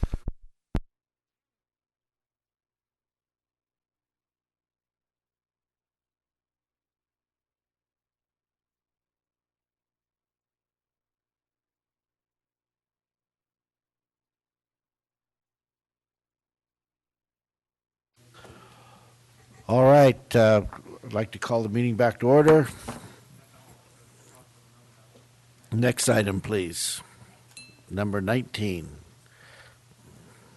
Consideration of approving correspondence to the State Department of Fish and Wildlife concerning changes to the fish hatchery system. Good morning, Daniel Richardson, Deputy County Administrator. In December, the county was surprised to receive some information from within the State Department of Fish and Wildlife about some changes that are being not just proposed, but were passed out to be implemented by the employees of State Department of Fish and Wildlife concerning the size of fish that they would start releasing into the local lakes and streams throughout the state. And this, of course, is a significant impact to potential economic loss to Tuolumne County, as the size of fish would decrease significantly that they would be releasing. The new policy was reviewed at the county's Natural Resources Committee in December, and it was felt that an urgent letter should be sent to our state and federal representatives decrying the potential change in the fish planting policy. So we have produced a letter for your consideration that talks about the process, or questions the process that they may or may not have gone through. We have not observed one, a public process to arrive at this new policy of decreased fish sizes. We were never notified. Only reason why we heard about this was through some employees within Department of Fish and Wildlife. We then called Department of Fish and Wildlife, and they could not even locate this new policy on their website initially. So that it was disappointing to not only the method we heard about it, but the policy itself. And so we have included those 2 points within the letter. Supervisor Hanveld. You know, I'm not a fish biologist, but this is a dramatic change in the historical patterns of fish and wildlife, and I believe it was done totally behind closed doors without any public input. And I personally contacted him, and I said, so where do I find your statement on the website? He wrote the statement, and it took us some time between the two of us to find it. This is not a legitimate, in my view, public announcement of a decision. I don't think there was any public input, and I think it's a callous disregard of the public interest. It was solely apparently for budget reasons, zero transparency as far as I'm concerned. It does not speak well for government, in my view, and that's why I think we need to write this strong letter, and I think we need to make sure that our legislators take the issue up, as budget is the topic that's going on right early here in the new session. I would agree. You know, we get correspondence from Department of Wildlife on a regular basis. When they're talking about changing the fish requirements for salmon. In fact, I think we all have one in our box today, and to arbitrarily decide that we're going to plant half as many fish as what we normally plant really doesn't make any sense. Smaller. And smaller. And, you know, the economy itself is dependent on good quality fishing here in Tuolumne County. It's, over $6 million a year economy. You go out and buy a fishing license, you pay $40-something for it, and you go out and you catch 6-inch fish. Doesn't really sit well with me and a lot of the other people. On this letter, there's one thing that I think that we haven't done in this letter. It's a good letter, other than saying something like "looking forward to your response." You know, we send these letters out, and I don't think we ask them to respond enough, and maybe by somewhere inserting it in there, at least respond to us. Just don't take it and round file it. I mean, Okay. yeah, no, we do have a sentence. Tuolumne County requests answers to the above questions prior to this new policy becoming effective. Okay, I read that part. And so maybe just by adding at the end, we look forward to your response, your Okay. prompt response. Okay. And prompt is important because those fish are being held now. They'll start putting them out in April, so they can start feeding them and growing them faster if they have the feed to do it. I think this is just a general editing comment on every correspondence that we send out. There's no sense sending out a piece of correspondence to anybody if we don't expect some action on their part. So somewhere in that, I think we need to put what it is that we want out of them. And that's been kind of a common theme on correspondence editing. Yeah, and I would agree with that. I think we did ask for specific items in this one, but definitely we need to follow up with the prompt response. The other thing that I would add is I think we had talked about sending this to also CCing RCRC and even Assemblywoman, thank you, Olson, thank you. Because Bigelow is on here, but with her new position. Yeah. Yes. And trying to get the state legislature to look at this also. I have a couple questions, Royce. Sure. Thank you. I have a couple questions. So it's an administrative decision that was being made. It's not required to go through any kind of environmental review. Is that correct? I think that's question. That's the question. Yes. I just was thinking about that, and I think that's kind of a double-edged sword. The excuses that we're hearing about say it's a financial decision, and I'm sure that for some people that's the case, but I think it could also be an environmental issue. There's people that don't want us to have fishing and don't want people up there recreating.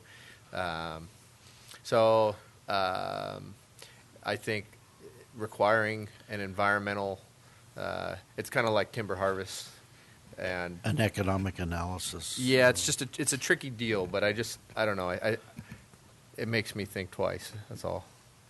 Mr. Chairman.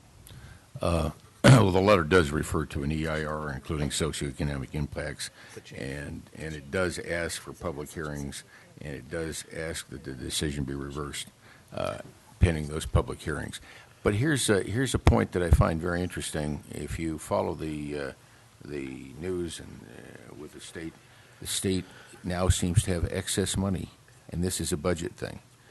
This is, to me, in the public interest. So the argument that they're cutting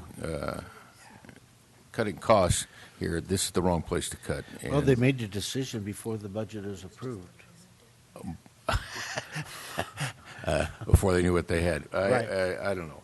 It just reeks of an alternative agenda that is not written there.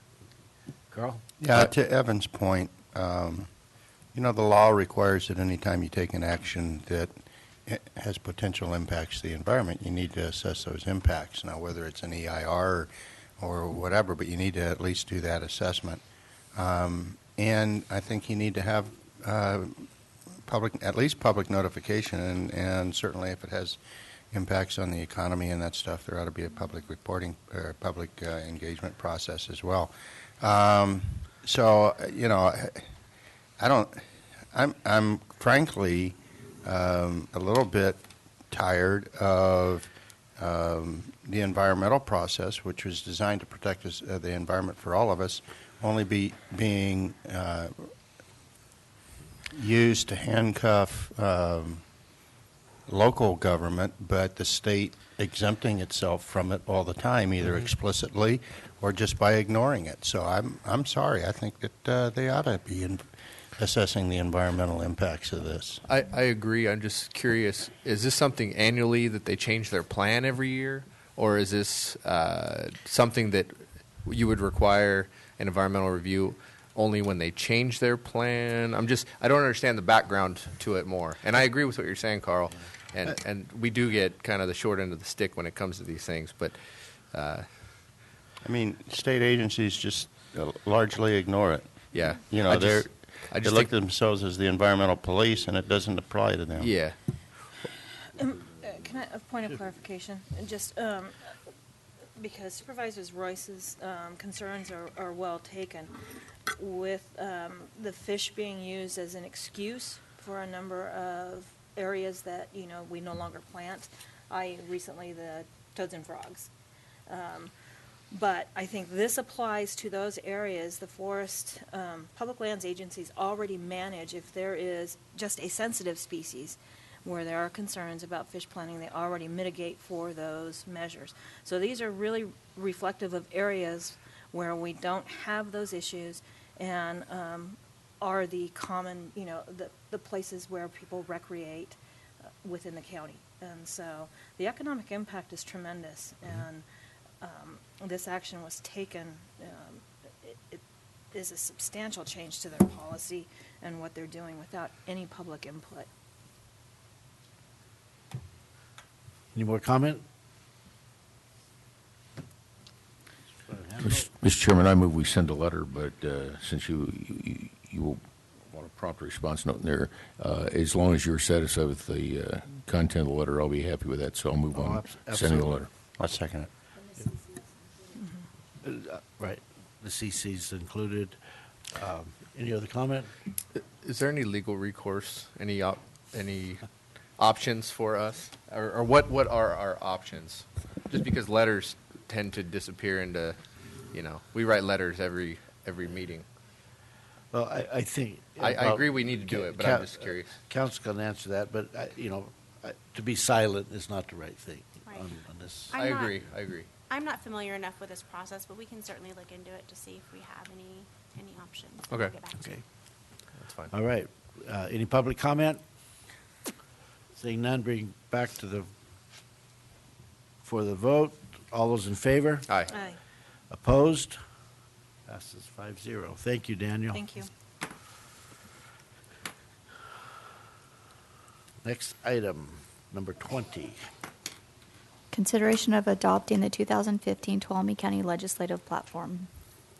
Okay, Mr. Chair, members of the board, at your last meeting in December, we did review a draft legislative platform, and the board gave me numerous edits to make to that platform, addressing everything from volunteer firefighting, in-home supportive services, to healthy forest management practices, NEPA, CEQA, Endangered Species Act, water planning, the issue you were talking about earlier, reservoir management and inflow requirements was contained in there. Jail funding and just more transparency in state and federal government. Those are all changes have all been made in the final version that's before you and proposed for approval. I know I did correspond with a couple members on some specific issues that they may or may not want to raise. I did want to mention, just as a sideline, it's very timely that we're doing this. For example, Supervisor Hanvelt sent me something, the RCRC's policy principles document, which is kind of their policy document, and was able to have staff review that and offer comments considering what your platform and prior, just the direction of this board. There's a number of things coming out from CSAC right now, also responding, collecting staff comments, again, looking at this legislative platform. Very timely. As soon as this is adopted, we will be sending this out to all of our state and federal legislators, getting it to CSAC, NACO, RCRC, and all those kinds of folks. So it's very timely that we do get this adopted. Okay, any board questions or comments? Any public comment? Move to approve. Second. We have a first and second. Any more discussion? Okay, call for the vote. All those in favor? Aye. Aye. Opposed? None. Passes 5-0. Thank you, Craig.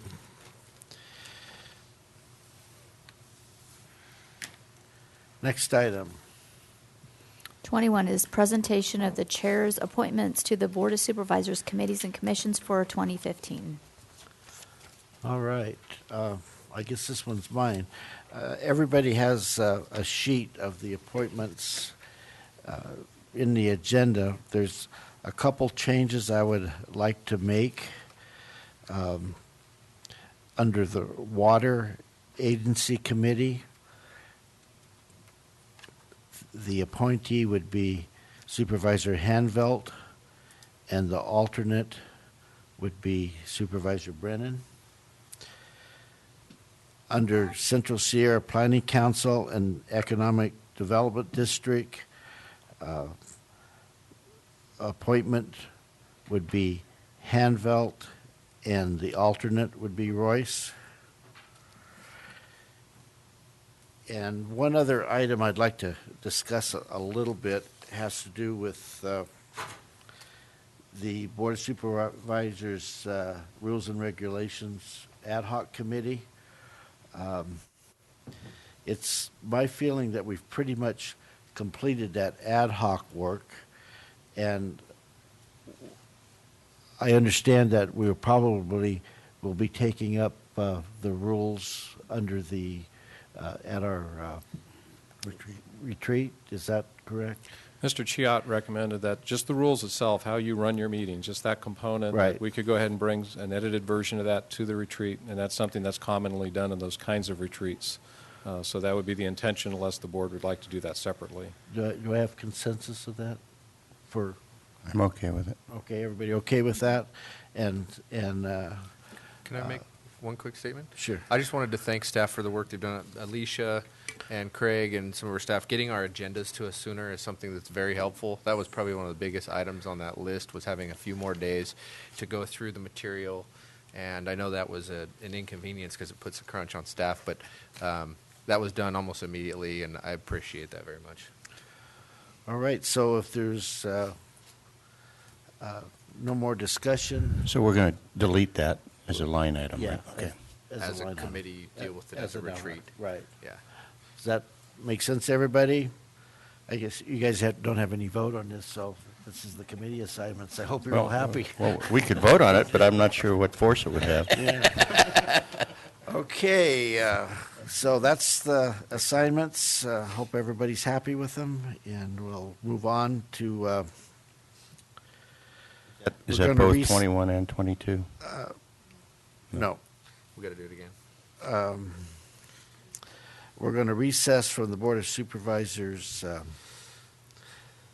and reconvene as the Tuolumne County Water Agency. Yes, please. This is presentation of the chair's appointments to the board committees and commissions for 2015. Okay, any questions on those appointments? I would suggest the same change, that Randy Hanfeld be the member and I would be the alternate. Okay, that's what That works. That's what we would do.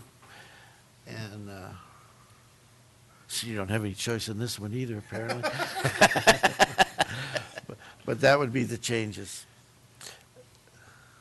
Okay. Okay, so we're going to adjourn the Tuolumne County Water Agency. And reports, Mr. Pedro. Yeah, Mr. Chair, just Reports. excuse me. Just a few things to mention. We did kick off the jail project during the holiday break for a lot of other folks, but we met with the architect for the first time, with the sheriff and his team, and folks from my office, and that is off to a good start. Feels good to have that team assembled and moving forward formally. Again, we've also had some conversations with folks at the state level about potential funding and the potential access to AB 900 funding, and we're hoping that there'll be some good news contained in the state budget, but we'll wait and see. That is planned to come out on Friday, so that'll be interesting to see what may or may not be in that the governor's package. And I do also want to acknowledge once we do know what's going on with the state in the state budget, we'll get the been requested to get the jail ad hoc meetings going again. We were very busy still on our multi-year budget forecast that's slated to come to you in its baseline form, same staff, same programs at next year's level at your January 20 meeting. Per our new process, you'll have opportunity to give direction on how you'd like to see that modified and bring that back in February. Again, that's just an extraordinary effort, but people have been working on that for a couple months already, believe it or not. We did have a meeting with the Historic Preservation Review Commission on the park last night, and I think it was some good discussion. I'll maybe let Supervisor Brennan characterize it, but big picture, endorsed all of the major components. A difference on the number of trees that we might be looking at.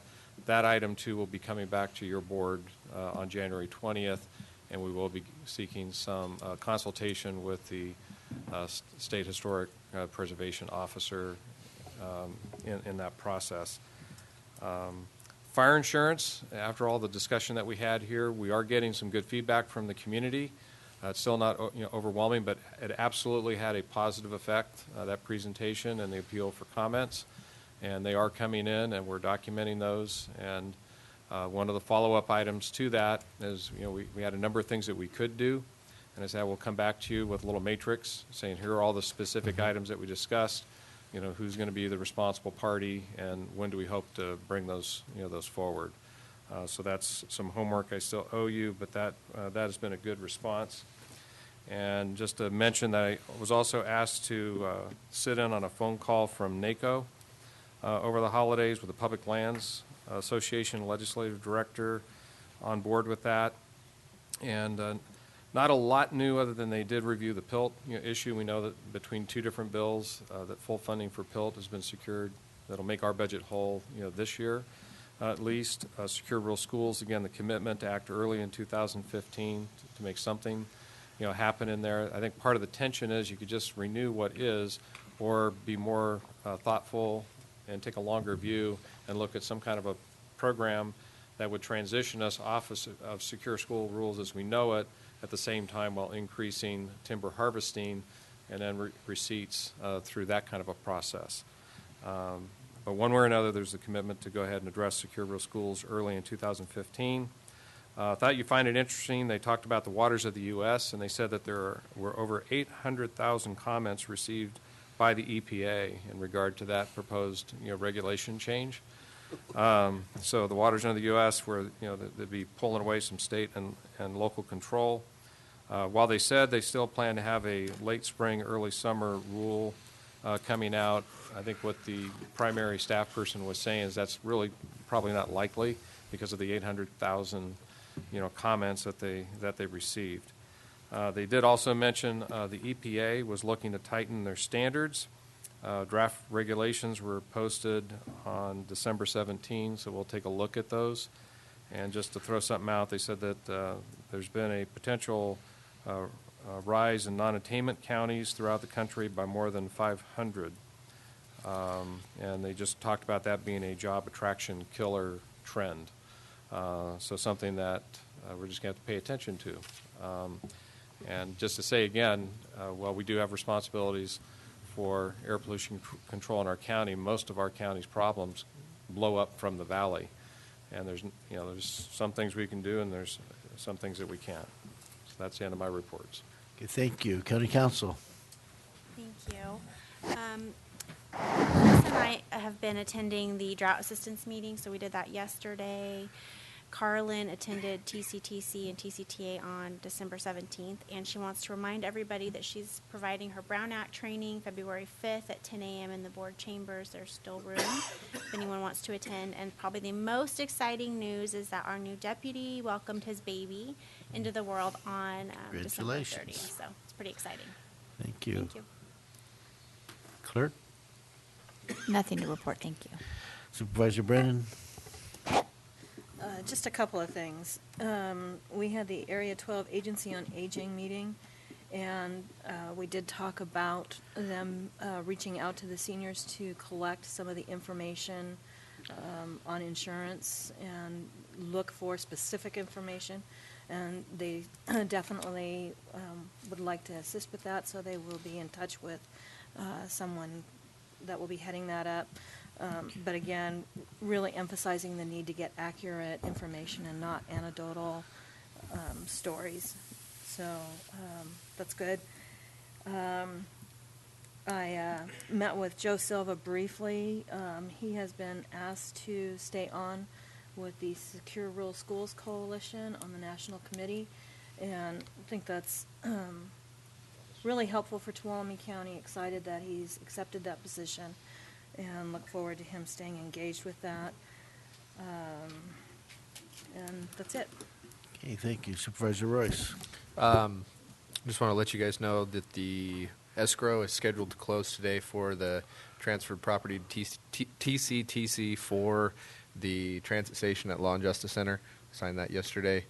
And then the other issue with TCTC I wanted to share at our meeting this last month, there was a presentation by Caltrans related to fines from the State Water Quality Control Board for the bypass Phase 2 construction. Multiple millions of dollars. There's a settlement with them. Part of it has been paid. I think there's about $1.4 million, is that right, John, left that's still on the table. There's a deadline for that, and there's still somewhat of don't want to say dispute, but it's still being negotiated with the contractor. The plans say that the contractor is on the hook for that. They were warned by Caltrans during the process by the project managers that they needed to secure the hillsides that were being excavated for erosion. And there was a number of ways that it was identified that needed to be done, and it wasn't done. So they got cited multiple times. I'm sure you heard about it at the time. Anyways, it's a big dollar amount because of the MOU that TCTC had with Caltrans in the beginning of the project. It was just kind of a sharing of the responsibility. I think we're on the hook for, 30% potentially.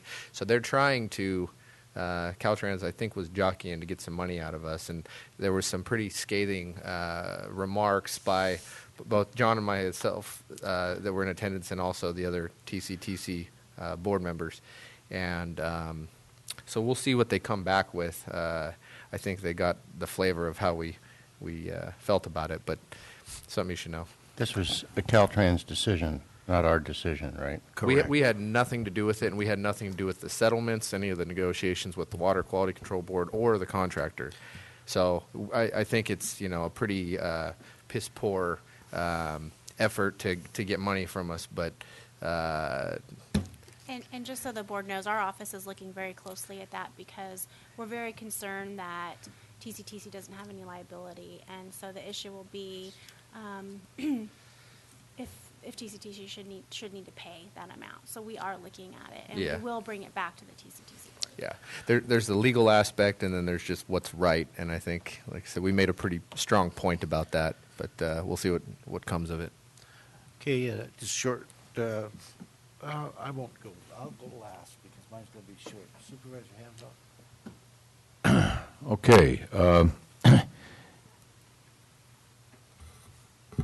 After the last supervisors meeting, I went to the open house that the Forest Service had on restoration.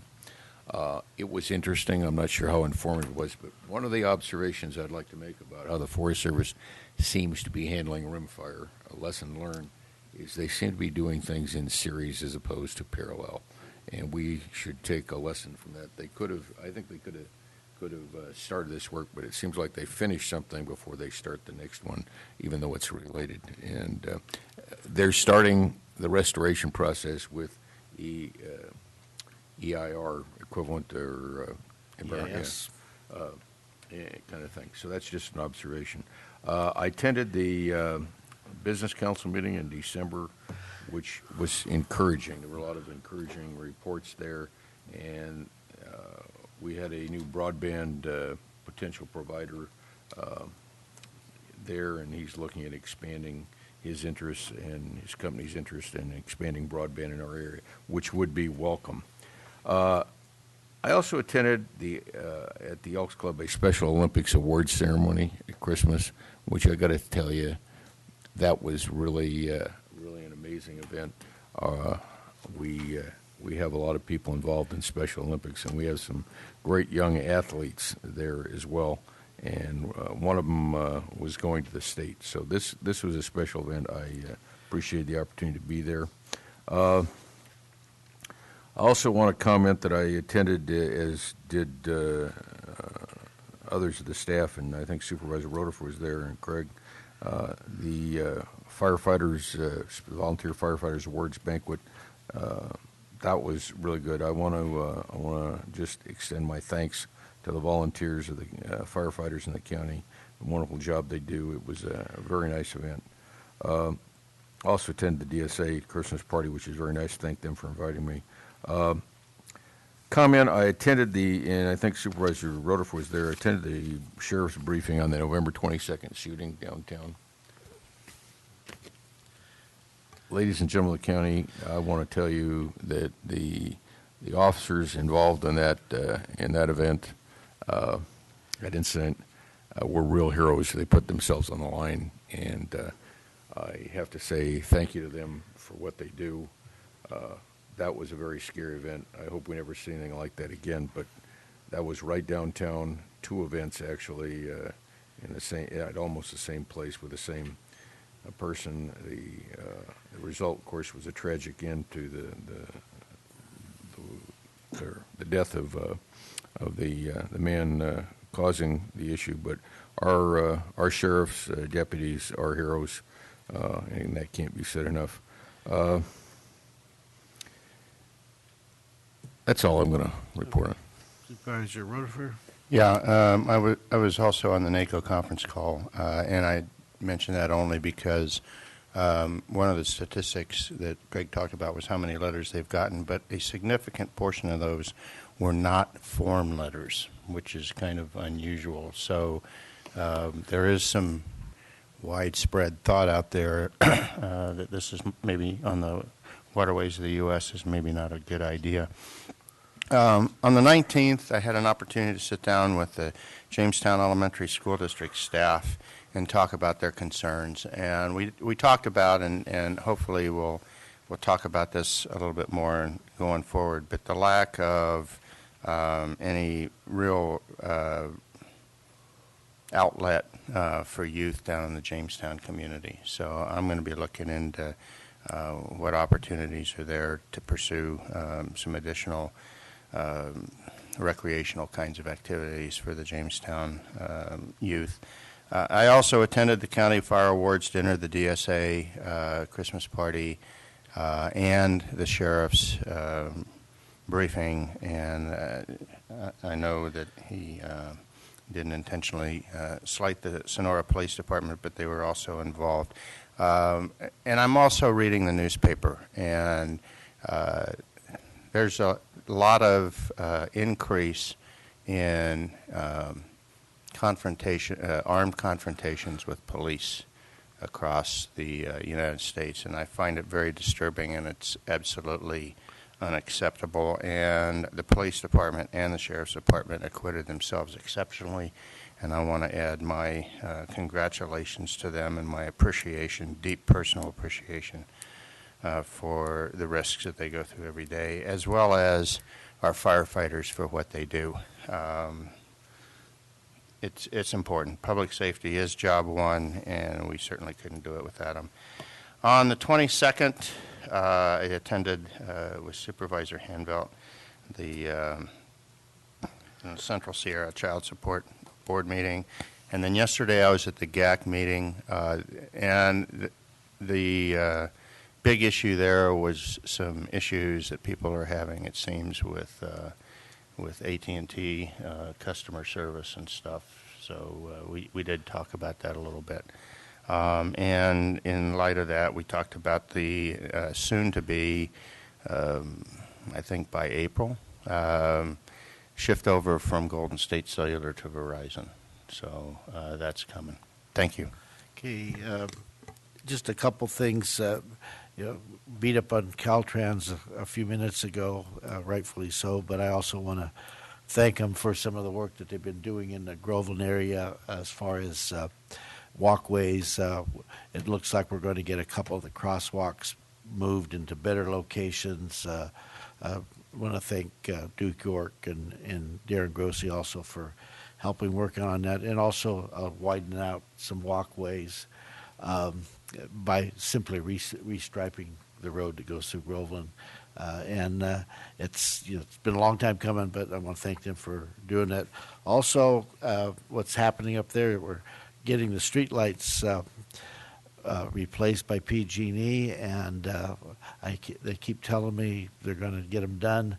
I believe it. They started, but then it rained for a number of days, and they had to hold off on it. So I do see marking out in the street, so the people up there in Groveland, PG&E will get those lights changed as soon as they can. And that's my report. So would the clerk please read our closed session?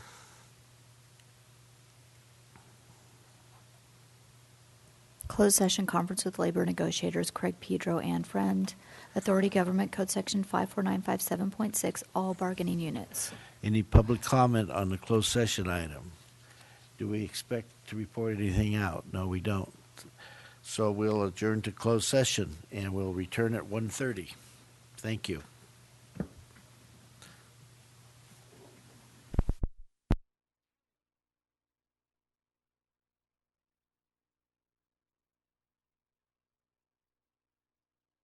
Good afternoon. We'll reconvene the Board of Supervisors meeting. We're returning from closed session, and we have nothing to report. Would the clerk please read our first 1:30 appointment? Public hearing to consider approving the submission of the Community Development Block Grant Final Grantee Performance Report for Grants for Small Business Enterprise Fund. Mr. Chair? Yes. Due to Government Code Section 87-100, I am going to recuse myself. Okay, don't go too far. Ms. Cox.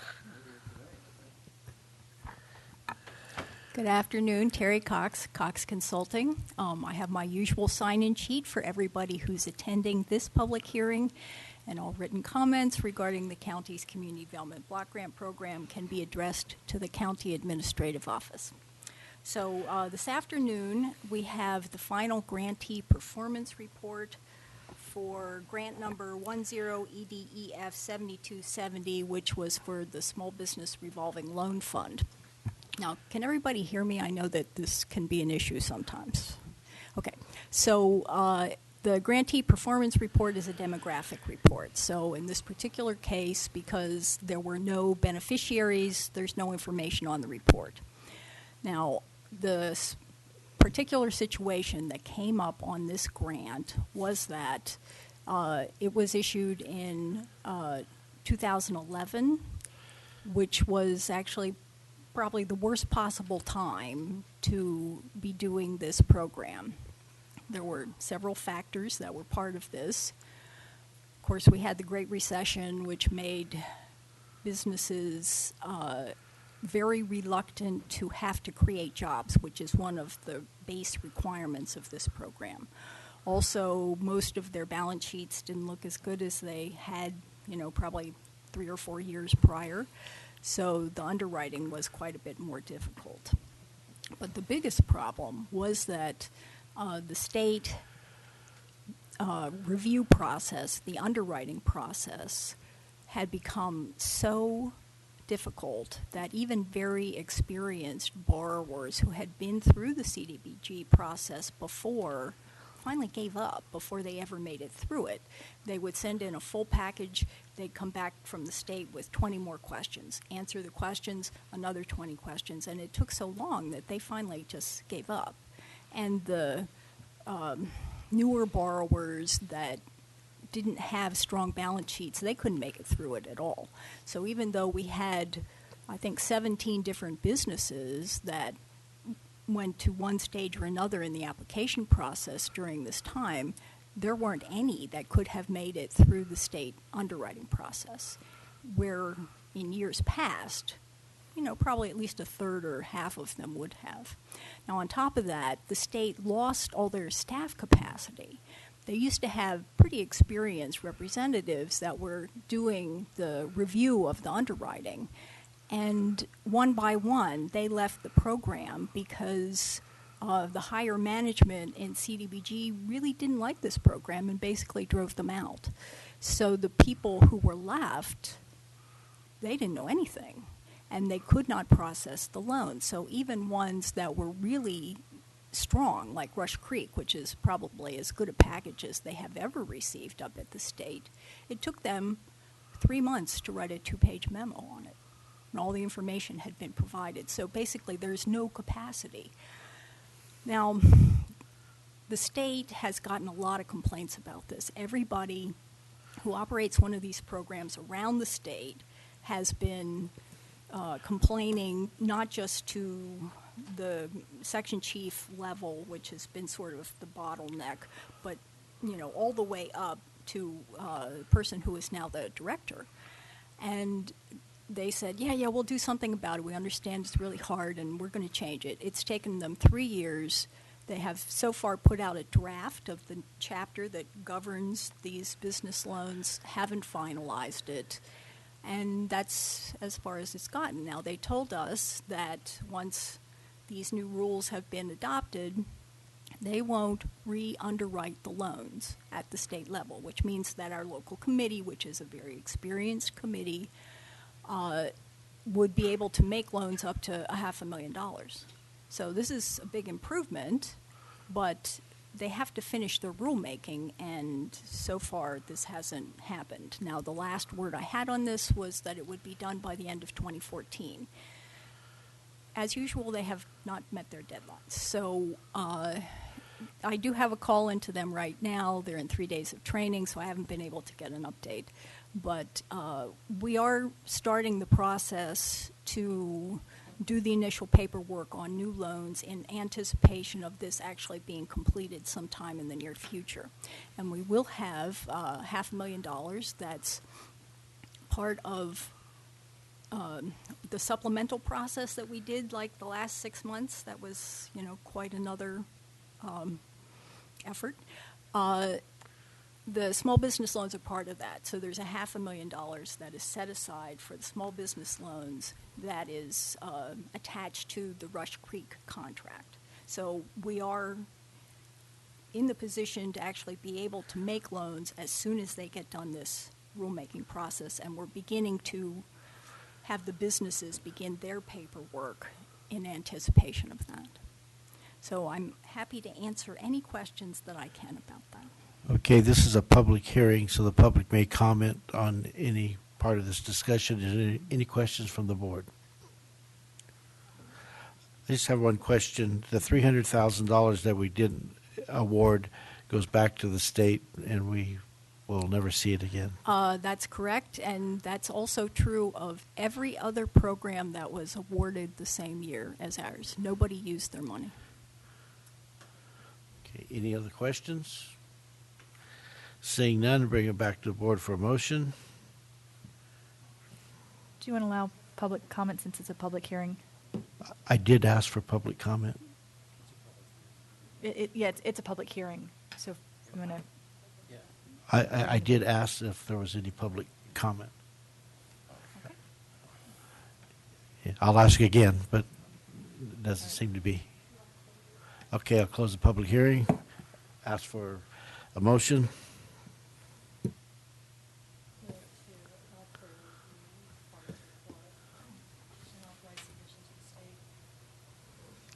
Second. Second by Supervisor Hanwell. Okay, any public comment? Seeing none, call for the vote. All those in favor? Aye. Aye. Opposed? None. Passes 4-0. Thank you. Thank you. Supervisor Royce.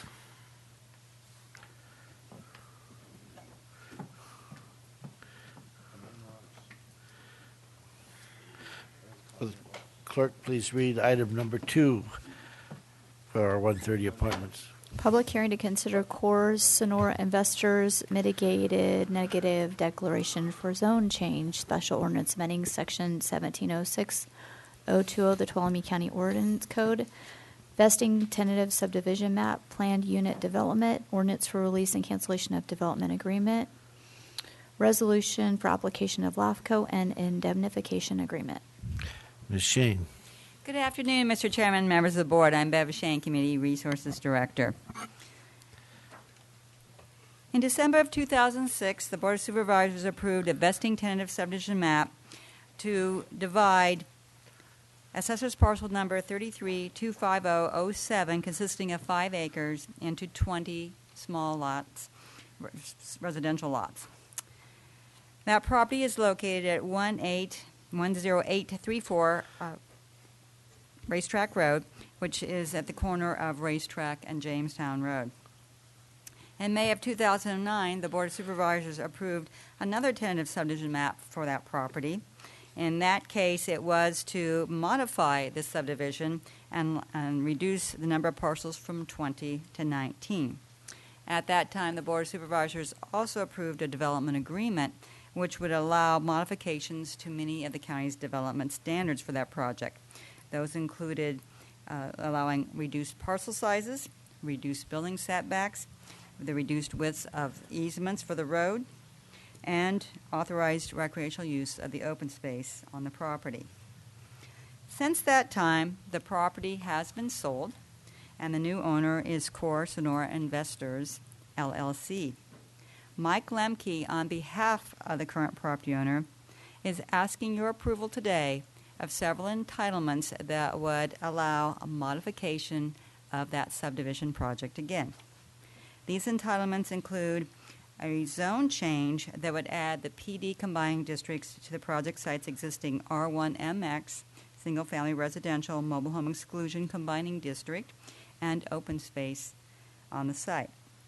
The rezoning would also reduce the amount of open space that currently exists on the site from 1 acre to 4/10 of an acre.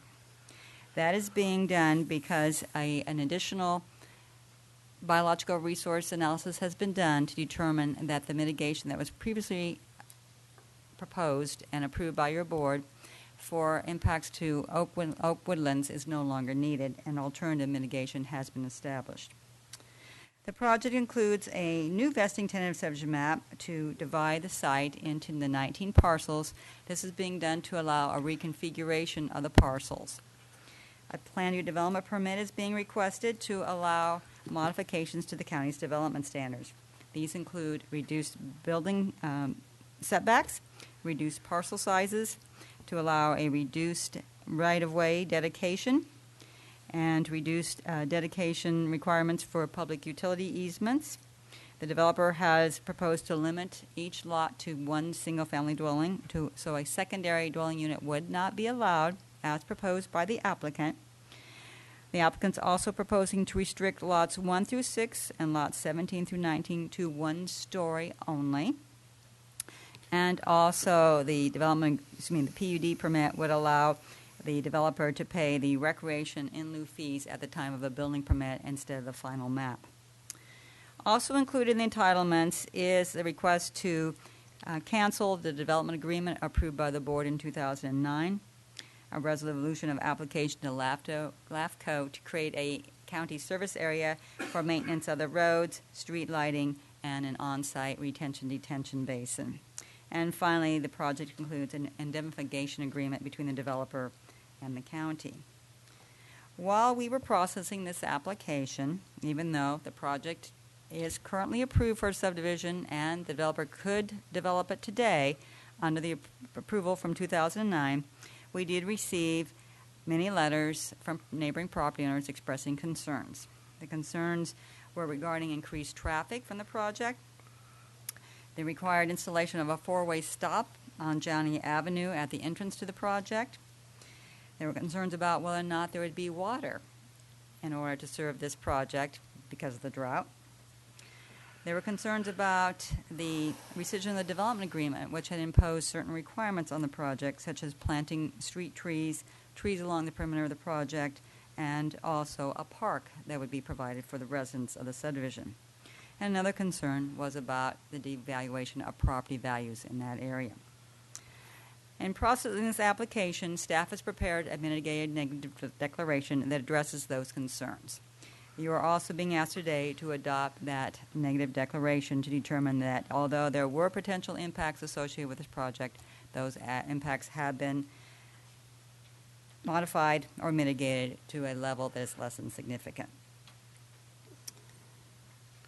And one thing I want to mention is that TUD, Tuolumne Utilities District, has reconfirmed that they do have the capacity to serve these proposed 19 new residences that would be created as a result of this project.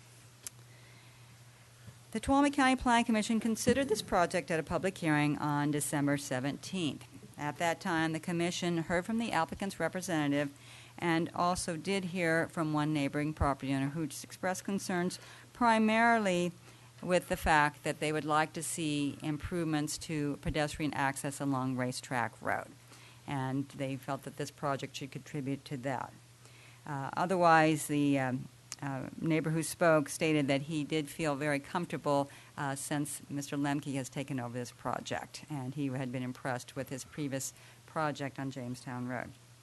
After conducting the public hearing, the Tuolumne County Planning Commission did recommend approval of this project by unanimous vote and did not recommend any changes to any of the conditions to the tentative subdivision map or the plan unit development permit. The Deputy CRA Directors Duke York and Mike Laird are here, and they are happy to answer your questions about this project. Okay, this is a public hearing. Is this the proper time to open up the public hearing? Any questions for staff this time? Okay. All right, it's a public hearing, and our process is we're going to hear from the opponent. I would like to ask one question because I think it might bear on comments made in the public hearing. On the TUD issue, this would be on TUD water and sewer? That's correct. Thank you. Okay, first we'll have the proponent speak, then the opponent, and then we'll have the rebuttal by the proponent, and then opposition rebuttal. But third in line I missed is if you want to speak neutrally, you can speak. You'll be in third place. So the proponent. Thank you, members of the board. My name is Mike Lemke, Sonora. I appreciate your time in reviewing our application. On the wall behind me are exhibits that I'd like to add to your package.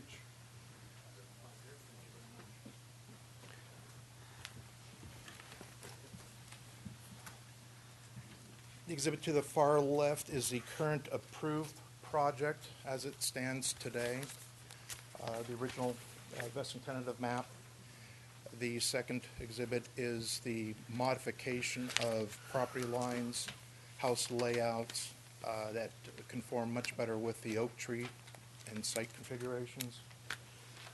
Third one is a large off-site exhibit which identifies adjacent turn pockets on Racetrack and Jamestown Road. And the one on the far right is a aerial view of all of those combined. The project is currently approved with a private homeowners association members park improvement that includes a gazebo, playhouse, and a minimum of 2 benches and 2 picnic tables. Insurance and liability restrictions do not allow public use. This is a private use amenity for the 19 lot owners only. That is the current approved tentative map. Through research and design, and with help from staff, we've been able to review all the prior public input, comments, agency input. I personally conducted a door knocking program amongst and around the neighborhood. We listened to our Sierra Meadows customers, approximately 2 blocks away, homes we had built over the last few years, solicited their feedback and input from our current interest list on the community. We have designed lots to have a larger, wider curb appeal. The original design was set up more for a modular house design. We have opened up the fronts. The private HOA entrance amenities are being removed and converted to open view space. Each of the 19 lots will now be contributing fees to the county park and recreation district for the overall county benefit. The woodland canopy, 50% of it is being retained.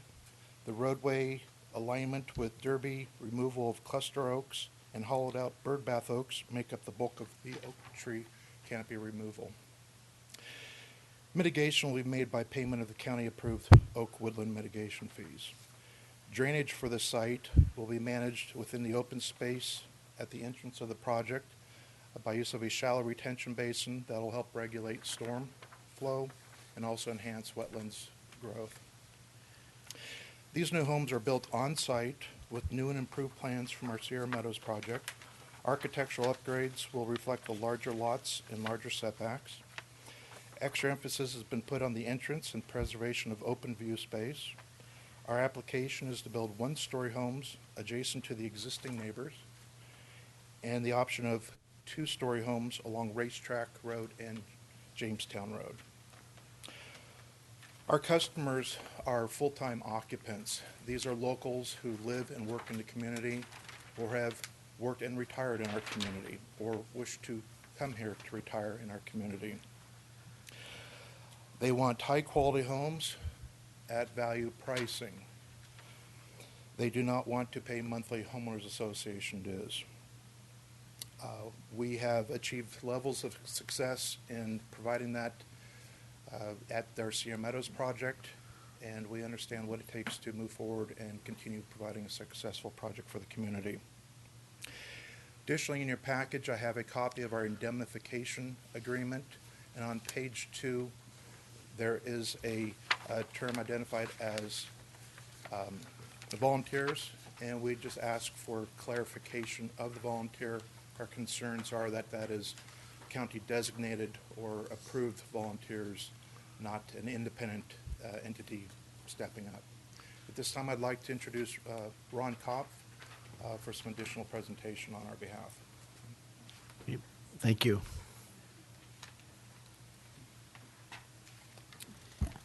Good afternoon. My name is Ron Kopp. I'm speaking on behalf of the Lemke Home Project. And as it's been pointed out, this is a approved project, and it is an infill project that it previously had 20 parcels. The current one has 19 parcels, which is consistent with the county blueprint process, the general plan and zoning, and similar to and compatible with the surrounding residential neighborhoods. County staff has done a very good job of thoroughly analyzing all the comments and responding to those comments. Just to clarify a couple points, there's also a comment on there on the setback, that there was a concern of this project getting a setback in the front yard setback, and the only lot that we're looking to get that setback modification is Lot 8, which is this one, and that's because it's considered fronting on Racetrack Road, and in effect, the way the lot is configured, the front of the lot will be here, the driveway's there, but because this side yard is fronting here, it's considered a front yard setback, and we wanted it to be a side yard setback. So that's the reason for that deal. And there's a fence separating it from Racetrack Road. It's not being configured, so it's a fairly minor issue, but it is a clarification point.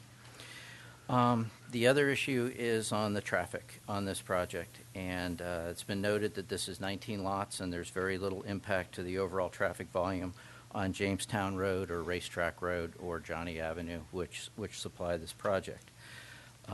Currently, there's a number of off-site traffic mitigation requirements that are imposed on this project, and we're not sure that it's prudent or equitable with all of the projects, the off-site that's being put on this project. We know there are many substandard roads in the county, which is every county's residents' responsibility to correct, not just the next guy in the door. We should not adversely impact what little new residential development we have that is trying to start up in this community with too much cost. And when you look at the specifics of this project, Lemke's project generates about 142.5 trips. That's using the 7.5 trips that the county has in their standard analysis. With Jamestown Road, it's a major collector road with a current level of service B, which has, according to the county website, about 3,054 average daily trips.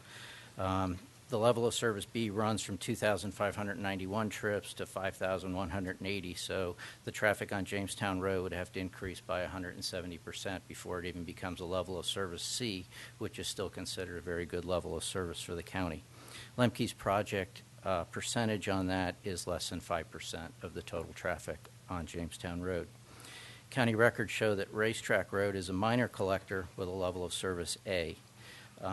It's saying that it has about 1,233 trips, and some of these are a little outdated with, or a little older with the trip generation, so there may be a little bit of a modification to that.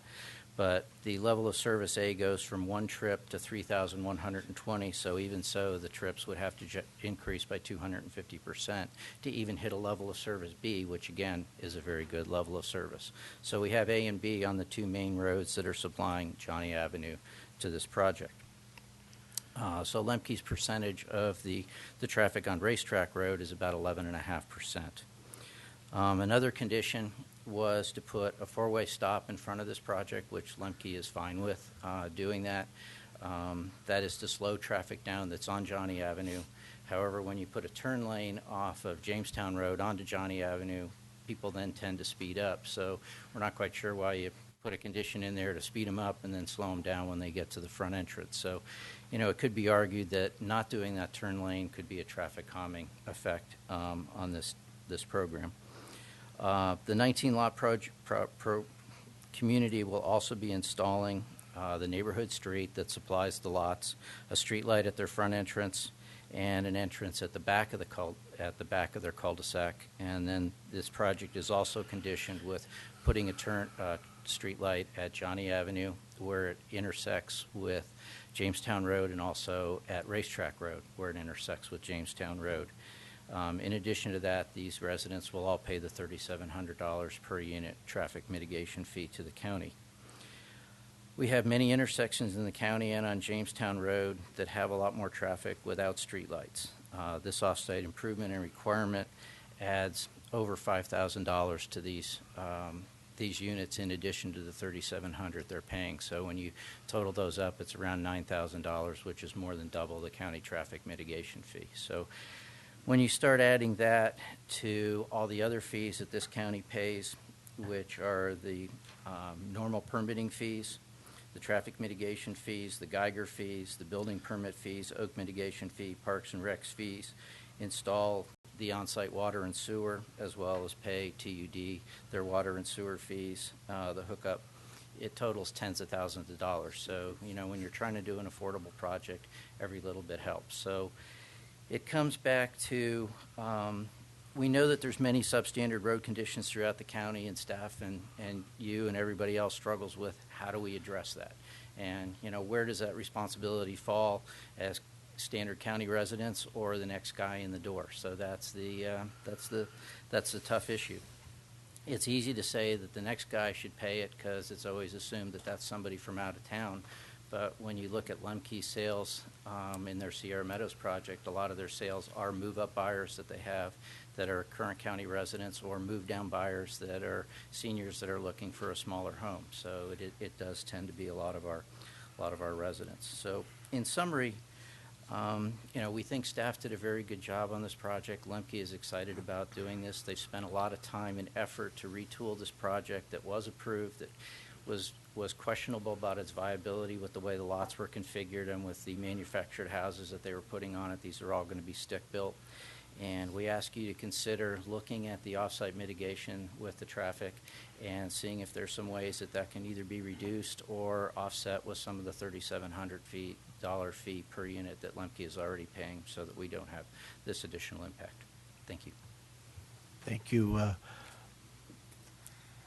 Can you answer that question now that Mr. Koff just presented? I can certainly answer about the traffic impact mitigation fee. As you know, that fee is established based upon a list that was adopted for road improvements to address impacts, cumulative impacts from all development in the county. And those funds go towards those projects. If a developer does improvements that are related to those projects, specifically to those projects, then credit can be given. In this case, there are no projects in that area that this project will contribute towards. So any mitigation for off-site improvements is separate from the traffic impact mitigation fee. Okay, thank you. Any more proponents? Opponents? Anybody would like to speak neutrally?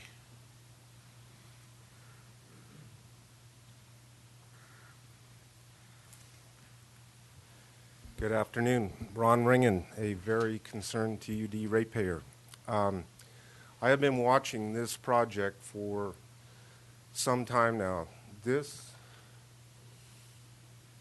That project is the poster child of infill projects that this county needs to embrace. I've talked with Mr. Lemke, and he's doing some really, to me, exciting things as far as natural landscape type things, water use,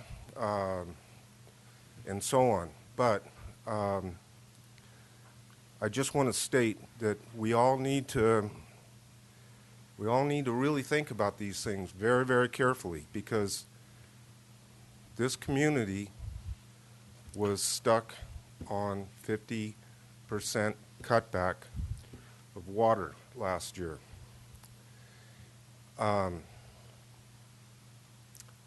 25% was mandatory, or you got fined, or you got a restrictor put on your TUD service. I know, and I'm praying that there's possibly going to be some good news here soon, maybe about that damnable 5608 thing at Pinecrest. And I know that there's people working on other storage and secure water sources for TUD. I just want to say that I want to caution everyone that I don't, if we go back into water restrictions again next summer, what we've done is, well, I can tell you this for a fact because I asked for information request from TUD during the time that all of us ratepayers were on that 50% cutback. TUD hooked up 26 new customers. How do you do that? How do you do that? So anyway, I guess the long and the short of this is I'm praying that we can get the water agency, TUD, the ag group, building industry, and the county, and let's get this water thing figured out so that we can begin getting our economy back on its feet. And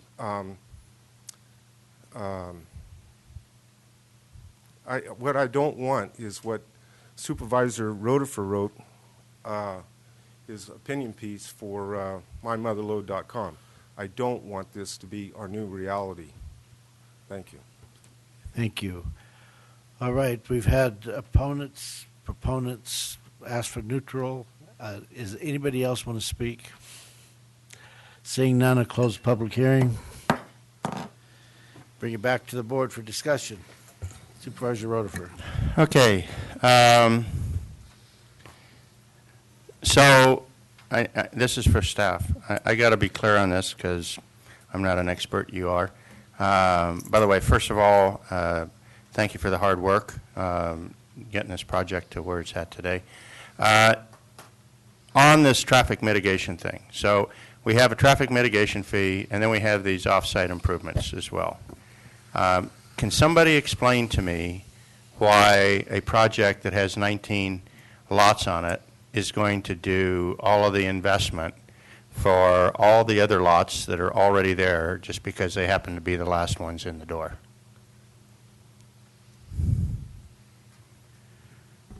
Duke York, Deputy Director in charge of the Roads Division.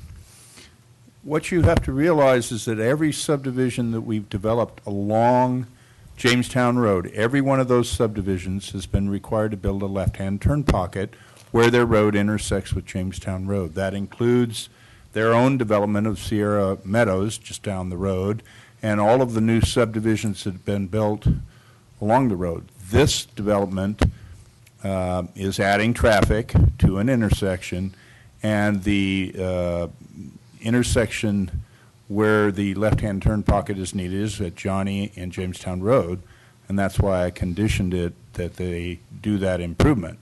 The traffic warrants the need. The other improvement... Let me address that comment real quick. Okay. Okay, so 5% increase in traffic is going to somehow trip a threshold. They're contributing 5% to that traffic flow, but they're paying 100% of the cost to put that turn pocket in. Every one of those other developments paid 100% of their improvements to build the turn pockets for their individual developments. But those entrances are for their development. Johnny Road is a common use road. Those turn pockets were for their use only. This is for all the other development that's been going on there for I don't know how many years. They're already paying a traffic mitigation fee. I'm missing something here. Well, the traffic mitigation fee, as Bev pointed out, is for mitigation of specific projects listed in the fee program. That is for the countywide projects. That money can't be spent on these locations. So when the project is looked at, they have to deal with their own mitigation. I drive that road every day, probably at least once, maybe twice. I will agree with you. I agree that the traffic justifies turn pockets. I agree that the traffic justifies the street lights. Okay? What I don't agree with is that this project is driving that requirement. That requirement was there before this project came in. By saddling them with the full cost of it, the county's just taken advantage of their, in my mind, the county's just taken advantage of their development to get something done that should have been done a while ago. They're adding 5% and 10%. 5% on Jamestown Road, okay, 11. 11% on Racetrack Road. But we're saddling them with the entire cost. And in my mind, that's a burp. That's not, it's not like they're flooding the road here with traffic. Well, there is a need for these improvements, and there is a public safety issue that would exist, and they would be making it worse. So the need for the improvements, that's why we conditioned it. Okay. We did, however, do something to offer them a little bit of relief in that we offered them the opportunity to delay the improvements until such time as they build a certain number of homes in, which allows them to get a cash flow going. And that was something that was done to... Okay. Yeah. Let me, this is, for me, this is a principled issue, okay? I don't disagree with the fact that it's a safety issue, and I don't disagree with the fact that the traffic on that road, I would love to see streetlights all up and down Jamestown Road, okay? We just killed a pedestrian out there not too long ago. I'm very sensitive to that. All of that being said, however, we are putting on 19 potential homeowners in this county the burden for that when they are contributing less, if you aggregate the two, less than 10% to the problem. And the principle that I'm getting to here is that this is what we're doing to every single development across this county. And we are hurting our own economy in doing that. I'm done. Yes, sir. I want to ask a couple of questions. First of all, I find the traffic impacts to be of real interest to me. 142 additional trips a day, 142 and a half, whatever it is, 7.5 times 19. If I assume that the working hours of the road reasonable are about 16 hours a day, that's like one every 6.5 minutes to 7 minutes, one additional trip on average. That's not a big impact. And my guess is most of those go down Racetrack Road and don't even touch Jamestown Road, because that's the way you go to downtown Sonora. A few of them will go to Columbia, a few of them will go to Jamestown, but most of them will go down Jamestown or Racetrack Road.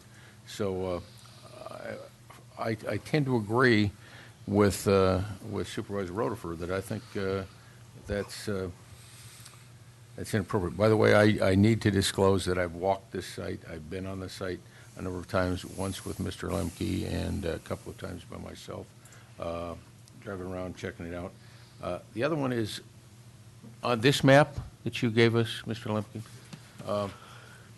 I think in my last conversation with you, we also have them dedicating some land along the edge of the property on Jamestown Road and on the first part of Racetrack Road there, or that we're all they're dedicating some property to the county. Is that correct?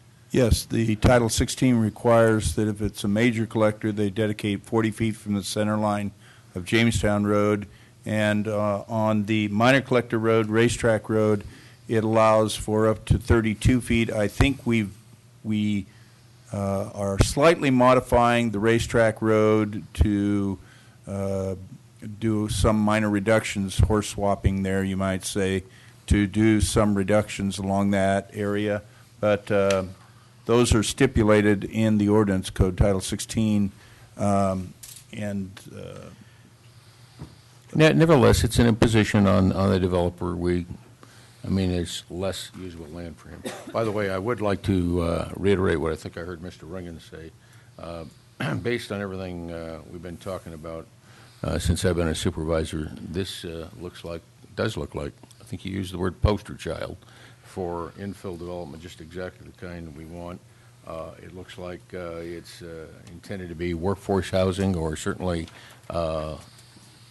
affordable housing of sorts, and saddling it with an extra 5,000 plus per lot moves it just a little further out of reach. So I think if that's been our policy, I think we need to relook at that as a policy of saddling this. I mean, this is a long way off, and I think less than half of the traffic will utilize. Not that I like streetlights, and I do like pockets. I guess I call them turn lanes, but I think it's inappropriate, and I think we need to relook at that policy. We shouldn't be doing that. Not for 19 units. How many lots are there within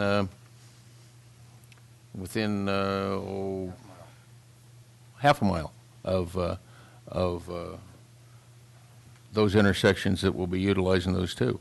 I mean, they didn't pay their share, so they get off free because of that. I mean, if it's a community value, the community ought to be paying it, and I know we don't have the money to do that, but I just don't think we should be imposing it on a few people. So I'm opposed to those conditions.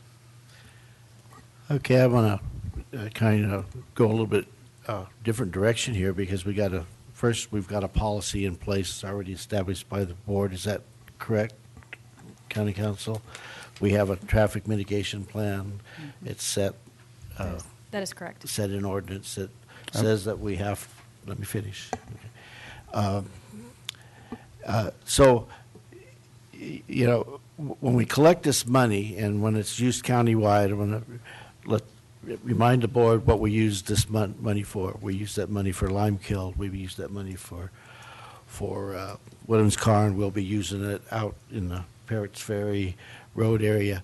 If we don't have a mechanism to collect money, we will keep going further in the hole. Now, the philosophy is who pays. Everybody has to pay something somewhere along the line, or we won't be able to afford to patch a pothole. It's that simple. But there's two issues. One's the traffic mitigation offsite, or the traffic mitigation fee. I'm not opposed to that. I'm not arguing that. We're talking about, in addition to that, 119 lot project being saddled with two turn pockets and two street lights that aren't even direct access to their development. Traffic mitigation is not an issue. I'm okay with the traffic mitigation fees. It's the other development costs that they're being tacked on top of the traffic mitigation fees. Supervisor Royce, did you have a comment? Yeah, I guess I'll talk now. First thing, I just wanted to address the water thing, and I'm really sensitive to that. I've heard that a lot from people. I just wanted to make one point about it. If you look at the last 10 years, the population in Tuolumne County has been declining. So although, there were more hookups, the population in general is declining.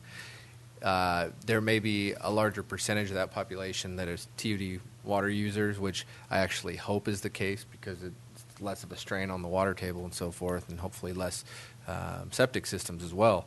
But I'm just very sensitive about the whole concept of a building moratorium due to water. I think there's a lot of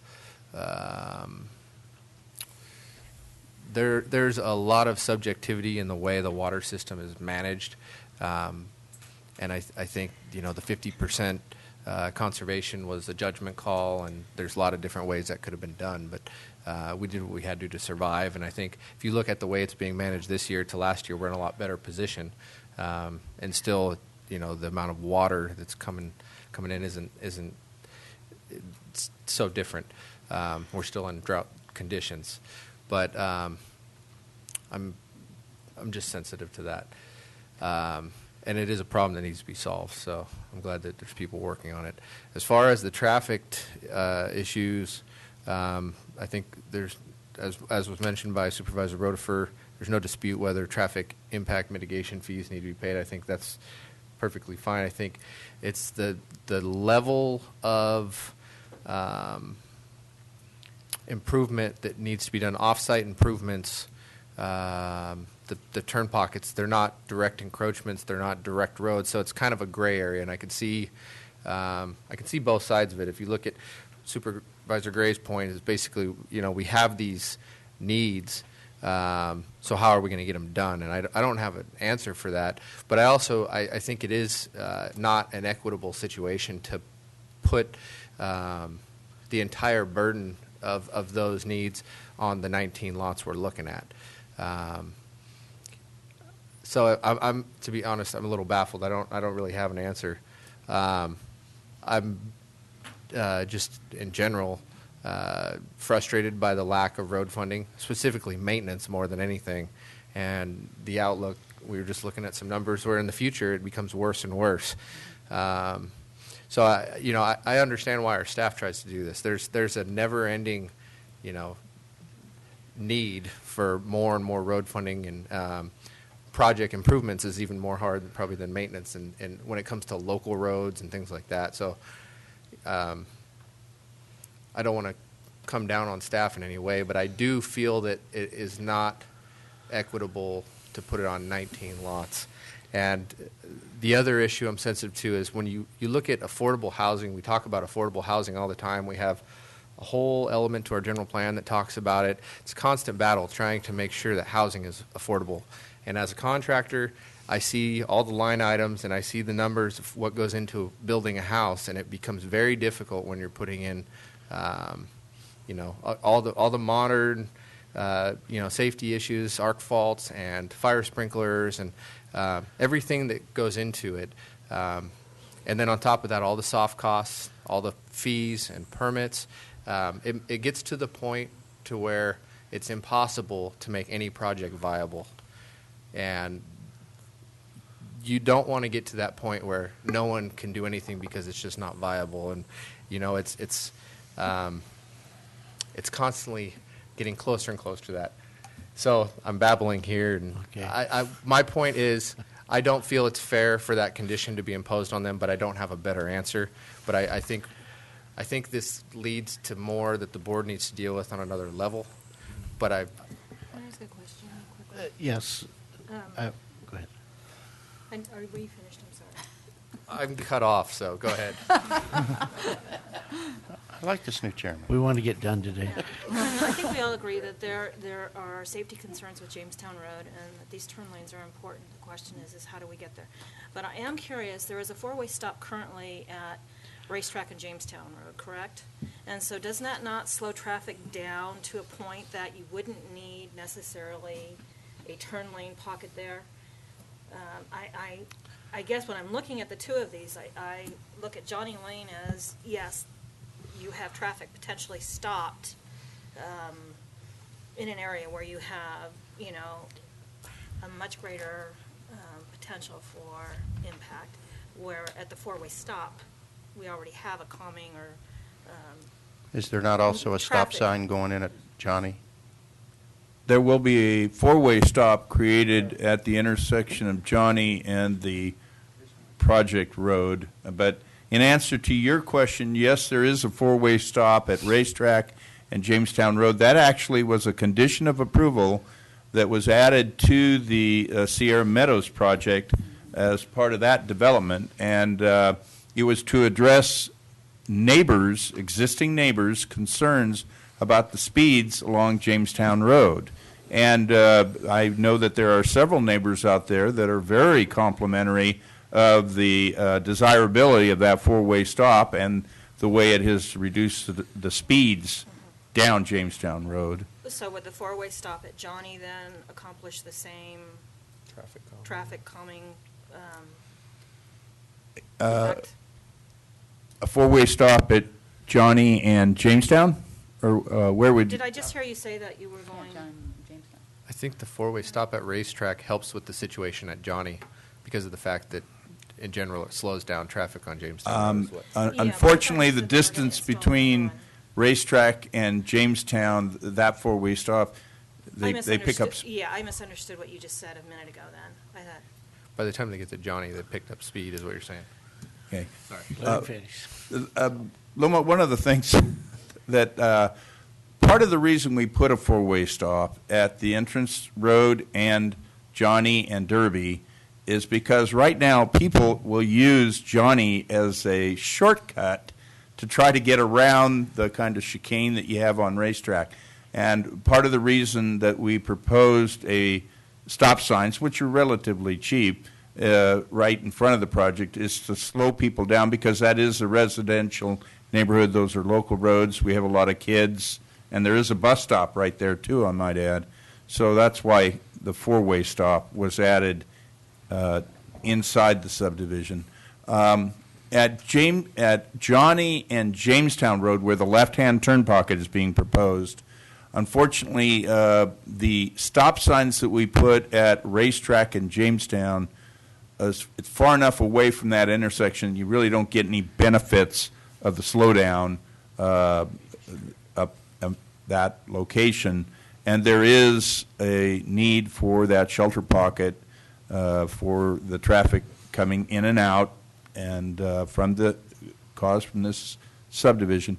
Keep in mind that this subdivision is in that Columbia School District, so a lot of the parents that do drive and take their children, deliver their children to school, go that way, although there is bus delivery too. Carl, did you have a question for him? Evan?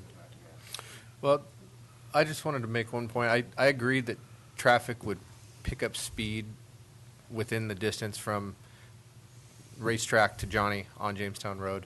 But I just want to make a point. I also believe it would create spaces in traffic because of the stop. Every time a car stops, there's so many seconds where it creates a distance, you know.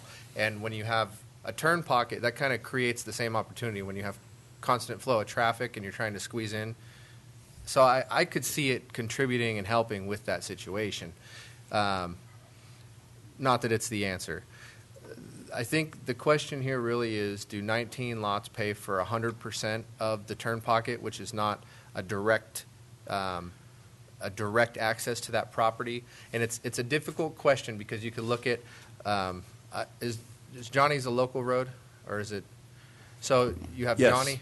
So it's really, it's kind of a policy thing for our board, I think, when you look at this, because at what point how far out do you go to look at those impacts? And Bev might be able to answer this, but I could look at any project, and you could keep going down the road. If you go down Jamestown Road and you look at every single bridge all the way to where it ties back into, 108, where do you draw the line? Our roads, in a lot of cases in this county, are inadequate. The shoulders, the widths, the condition. It's very difficult. And, do you peg that entire cost on 19 lots? That's the question.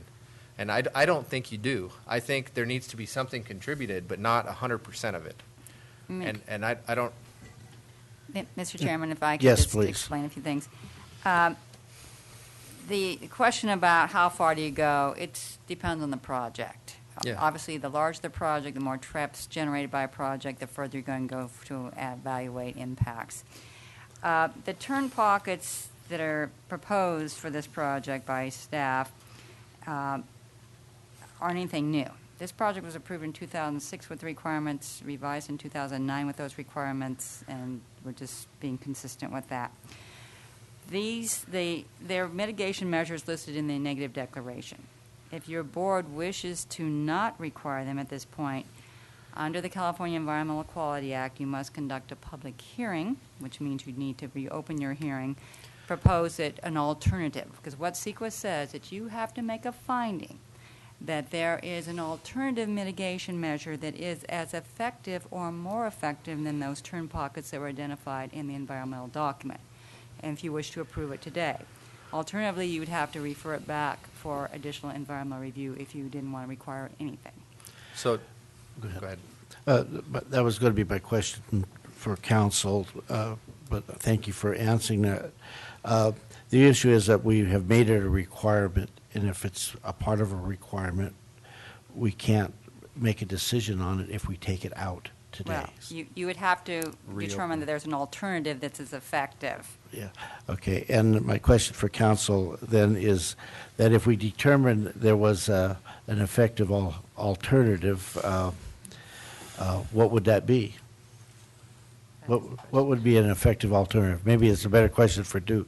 Much better question for Duke. Okay. But if you ever want me to answer that I'm running volunteer out of them. issue, I'm happy to do Okay. so. Yeah, you're an attorney and a road engineer. Okay, Duke. As far as a better alternative or an alternative that would provide for the safety on that road, it would be very difficult to argue against the left-hand turn pocket because you have every one of these little subdivisions, Robinwood Way, Countryside Lane, Martin Terrace, every one of those little subdivisions, some of them fewer lots than this one, had built left-hand turn pockets on Jamestown Road. Jamestown Road, it's a very high-speed road. It has a fair amount of traffic volume on it, and it does get a lot of truck traffic. I think everybody's aware of the Blue Mountain Minerals pays a mitigation amount for maintenance of that road, but and the traffic mitigation fees that we collect, unfortunately, this area isn't one of the listed projects, so we can't use that money to make these improvements. If I had an alternative source of money, I'd do it. I have used Blue Mountain Minerals money to do overlays in this area, but we don't really have any money set aside in that program that would be used to make safety improvements, which is what we're talking about here. So I don't really have a way to do it. If a four-way stop were proposed at Johnny and Jamestown, like we have at Racetrack, when that four-way stop signs were added, we just barely met the warrant for those stop signs. I mean, just by the barest margin, it required a little bit of engineering judgment to even warrant a stop sign on that intersection, which is a lot higher volume than the other. So that's when, so I'm pretty sure we wouldn't qualify for a four-way stop. We can't just throw up stop signs on that location. Yeah, okay. Again, this is a principal issue with me, and so I'm going to try and be brief and then get off it. Those turn pockets to the other subdivisions are different because those are entrances to the subdivision. This is a turn pocket from a public road to a public road that is not an entrance into that subdivision. The only people that are going to use the turn pockets in those other subdivisions are the people that live there or the people that are visiting those people that live there. My point on this particular subdivision is you have 19 lots being taxed for everybody else because we didn't tax them when they did their development, and we didn't do these safety improvements when they got developed, okay? 5% and 11% doesn't trip some safety threshold in my mind. And I can't believe that there's not other mitigation measures that could be done. But I'm not going to go there because I don't want to send this project back to the drawing board, okay? But what I would like staff to do is start thinking about all these costs that we are just piling on developers when they come in. Here's what it looks like to me. It looks like to me that we have a problem, specifically in roads, Duke, and we're trying to solve the problem on the backs of developers. And I don't like that in principle, okay? I'm just telling you that. We ought to be looking for ways to encourage development, not rampant development, but this is, again, a poster child of infill. We ought to be looking for ways to encourage development, not discourage it. All right. Supervisor Royce, you had another comment? Yeah, I just had an idea for mitigating it, an alternative method, and I was going to run this by you, and I don't know if we can approve this, but there's an estimated cost for those turn pockets. When we deal with traffic impact mitigation fees, say Mono Way widening, for years and years and years, we added projects without completing that, but the developers paid a traffic impact mitigation fee, which mitigated their impact, their share of it, to those projects, and then eventually it gets to the point where we do the projects. What if we had a situation where you looked at, say, this little local road, and you have a turn pocket, and you say it's 5% and 10% of the demand for that intersection? Could we prorate the cost, the estimated cost, and require that as mitigation, and say developers mitigating their impact, their share of that turn pocket? So, apply that as a fee. They pay that. It goes into the kitty. And then whether it's property taxes, grant funds, general fund, whatever it takes to eventually build those. We used that similar concept when we did a development off of Golf Links Road. It was called a zone of benefit, where we knew we had vacant lands that would develop in the future. So we were able to say, okay, Valponi Acres and Golf Links subdivision in that area, they've already developed. They're kind of the horse out of the barn sort of thing. And we looked at that area and said, okay, there's this vacant land, that vacant land, and that vacant land, and this project will develop a certain percentage of the traffic, and there was a need to make overlays on certain roads and do certain things. So we created a zone of benefit, and we did that from the get-go. Unfortunately, on this particular area where we're talking about right now, everything's developed. There's nothing vacant out there to do that zone of benefit. But when we're looking at the regional transportation plan and creating the new fee schedules, we've talked about looking at zones of benefit as a means of trying to identify areas and trying to look at different ways of mitigating impact for some of these developments. So I appreciate that's a discussion in the future. Here's the problem we have. The incentives that we're creating right now are turned against infill projects, which we want to encourage. Our general plan, all of our new, our whole concept is infill development. It's closer to public services. There's roads and all these things already there. But if you say you're the last guy in the door, and we didn't plan for this stuff through the years, so now that nice primo infill lot becomes not viable because they're paying for 100% of it. We need to find another vehicle, another method to mitigate these types of impacts that's equitable. Well, we certainly agree that if there are alternative funding sources, that's the ideal. The other difference between Duke's example and this is an intersection safety issue. And when we have new development, we do have an obligation to make sure before we allow new development that it's going to be a safe development for everyone. Supervisor Hanville? Ms. Shane, I got a little bit of a problem with that argument, okay? And here's the problem. This thing generates 142.5 additional trips per day. I'm going to call it 144 because it's easier for my math. Okay, I believe that fully half of those never touch Jamestown Road, that they go to Sonora. So they go down Racetrack. Now, I don't even think half of them go to Columbia, of the remaining half. I think most of them go to Jamestown, which means they go out, probably go out to Racetrack in Jamestown. But maybe they would.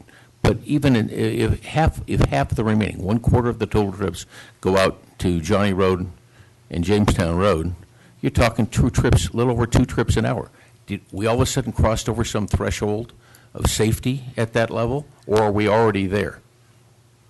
You have even supervisors today commented about there is an existing safety issue that's going to be exacerbated by this. We did have a pedestrian hit there last year, as I recall, and killed. Yes, in the dark. But I'm just asking you a question.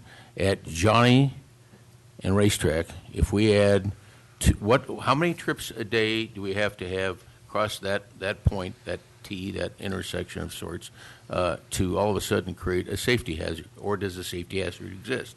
We're trying to fix an existing safety hazard in the back of an infill development. I just have a problem with creating, all of a sudden telling Mr. Lemke or Well, whoever again, we're it is, not. that all of a sudden you crossed the threshold. We're not all of a sudden. Remember, this is a requirement dating back since 2006 on this project. This is not a new requirement. Well, I understand we put it on in 2006, but maybe it wasn't right in 2006 either.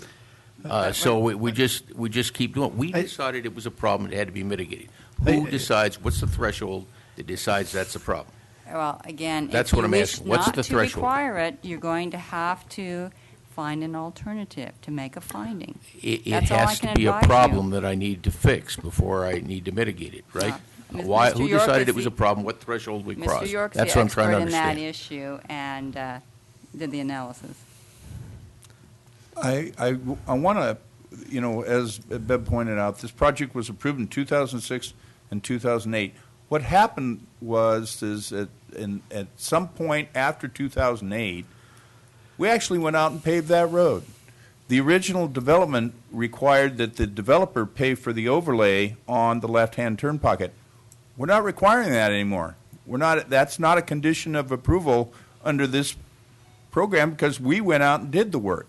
So we've actually reduced the cost of what it will cost to make that left turn pocket improvements because we went out and we did an overlay project on Jamestown Road. So we have, in effect, reduced the cost of what it will take to build that left-hand turn pocket in that location. We also worked with the developer and his engineer to come up with geometry to try to avoid additional costs at that left turn pocket by getting very creative with how they do it around a very ticklish drainage issue that exists just north of that intersection. So we've taken appropriate steps to try to mitigate as much as possible in that location during the intervening years. Okay, excuse me, we're going to have to reload our camera here.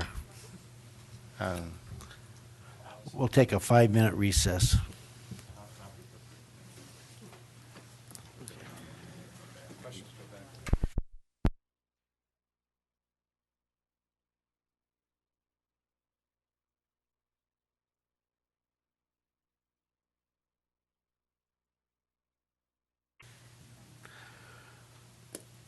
Okay, we've had discussion, and any more questions for staff?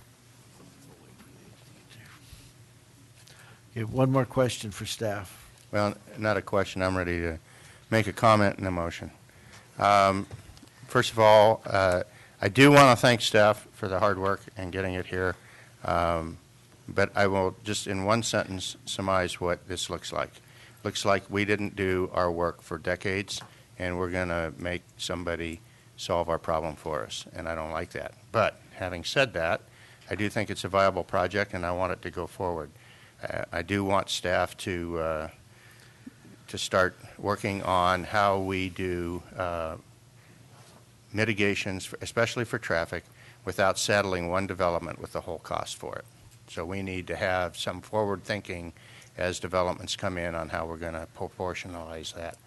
Okay, I would like to make a motion that we approve the project and the negative declaration, conditions A through F, or the findings A through F, and that we approve the zone change based on the findings A through C, and that we approve the vesting tentative subdivision map based on findings A through C, and that we approve the planned unit development based on conditions 1 through 10 and findings A through G, and that we approve the ordinance for release and cancellation of development agreement based on findings A and B, and that we approve the LAFCO community service area based on findings A through D, and that we approve the indemnification agreement by and between the County of Tuolumne and KOR Sonora Investors, LLC. And did I do that right? Just want to confirm that your motion includes conditions 1 through 90 on the tentative subdivision map. That is true. Thank you. Okay, looking for a second. I'll second. Supervisor Brennan, second. Any more board discussion? Supervisor Hanville? I'm not going to support the motion, not because I don't support the development, but I do not support the adequacy of the analysis and the answers I got from staff on those conditions. So I'm going to vote no. Question for staff? Well, actually, I'm willing to support it. I think it's fine. I think it's mitigated. I think there is the possibility that it could be mitigated in an alternative way, but on the spot right now, I think it's difficult to come up with something like that, something you'd have to go back with. So to me, it's up to the developer whether it's something they want to go back to the drawing board for a little bit to see if there's an alternative method that we could bring back to us in a couple weeks or something like that, or if they just want us to, if they're comfortable with the way it is right now, then I'm willing to support it. But that's, yeah, I'd want to know. Mr. Lemke, can you come up and answer that question? If they want to work on it or if they want to. Do you have a project or you have one that you can wait for? We're comfortable with your moving forward with a vote of approval with the conditions as they stand now. We appreciate all the constructive dialogue and inquiry in regards to off-site infrastructure costs. And we'll be applying that to future projects. We'll welcome your approval vote now. Thank Wonderful. you. Thank you. So we have first and second. Call any more public comment? Call for the vote. All those in favor? Aye. Opposed? No. All right. So passes 4-1.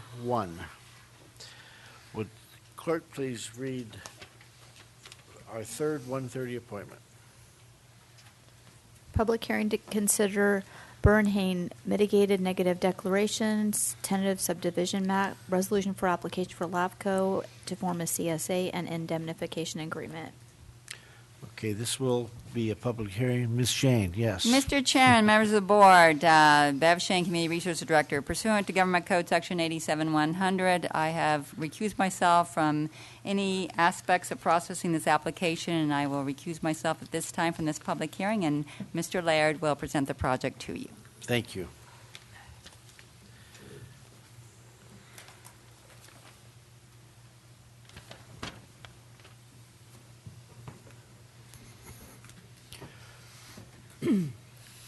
Good afternoon, Mr. Chairman, members of the board.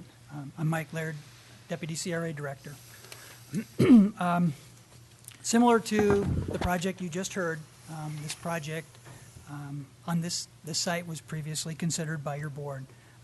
Tentative subdivision map T10-023 was approved by your board on July 5th of 2011. So the applicant and the owner of the property is Twaldi Burhani, and he has requested several entitlements from you today. The first being a mitigated negative declaration for the tentative map and formation of a county service area. The second being tentative subdivision map T14-022 to amend the previously approved tentative subdivision map T10-023 for a subdivision he calls Menelik Estates. It would allow the division of the 3.9-acre project site into 14 lots, ranging in size from 7,500 to 10,896 square feet.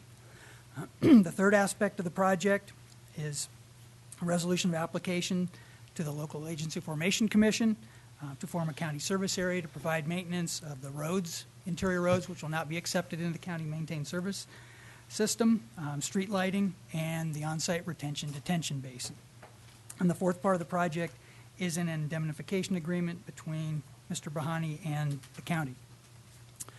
The project site is zoned medium-density residential, design review combining, mobile home exclusion combining, airport combining, and is located at 22050 Parrots Ferry Road. That's at the corner of Quarry Road and Parrots Ferry Road in Columbia.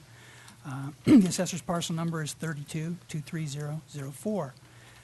During our review of this project, we received comments and concerns regarding access to the site and traffic generation, noise, both during development and from removal of the trees on the site, dust and exhaust from vehicles on Paris Ferry Road, and impacts to wildlife habitat. At its meeting on December 17th, 2014, the Tuolumne County Planning Commission recommended approval of the project to you. Its approval of tentative subdivision map T14022 included conditions 1 through 86, which are included in your agenda packet. I'd like to take a brief minute to talk about the major changes between this project and the one that was approved in 2011. Mr. Brahani applied for this application because the previous project had a condition regarding oak woodland mitigation that required him to pay $93,000 in mitigation fees to the Tuolumne County Oak Woodlands Conservation Fund. He felt that was excessive, so he has worked with some property owners in the county and some local agencies to set up a conservation easement to mitigate the impacts of oak woodland conversion on his property. And a off-site in-kind mitigation is allowed by our Tuolumne County Wildlife Handbook, short-lived though it may be. And conservation easements are one of the 4 specifically identified items for oak woodland conservation in Section 21083.4 of the Public Resources Code. So this appears to be a pretty good solution. He had a biological analysis prepared by a local biological consultant, and it determined that the 4.2 acre conservation easement would be sufficient mitigation for the impacts of the oak woodland on his site. During our review of the project, we also found that we should delete condition 43 from the previously approved subdivision map, which required the payment of fair share contribution for the cost of signalization and improvements to Parrots Ferry Road and State Highway 49. And the reason for this is that the county has received Highway Safety Improvement Program funds from the state to do that construction. So private developers no longer have to contribute a share to that. We also found that we should remove condition 73 from the previously approved map, which requires the payment of in lieu fees into the Affordable Housing Trust Fund. As you recall, a couple years ago, the county revised our inclusionary ordinance to make it, rather than a mandatory ordinance, a voluntary incentive-based ordinance. And since this project requires no reductions or amendments to existing county ordinance, they are not subject to the inclusionary ordinance. And finally, we would remove condition 81, which requires continual maintenance of the on-site retention detention basin by the developer, and that's because he has now decided to create a county service area, which would provide the maintenance for that facility. The last item I'd like to bring to your attention, I provided each of you a memorandum about this before you got back from your lunch break. Throughout from the time this application was submitted and throughout all of our evaluation, the understanding had been that the holder of the conservation easement would be the Tuolumne County Resources Conservation District. Now, the project biologist has advised me that that may not be as certain as we thought it would be.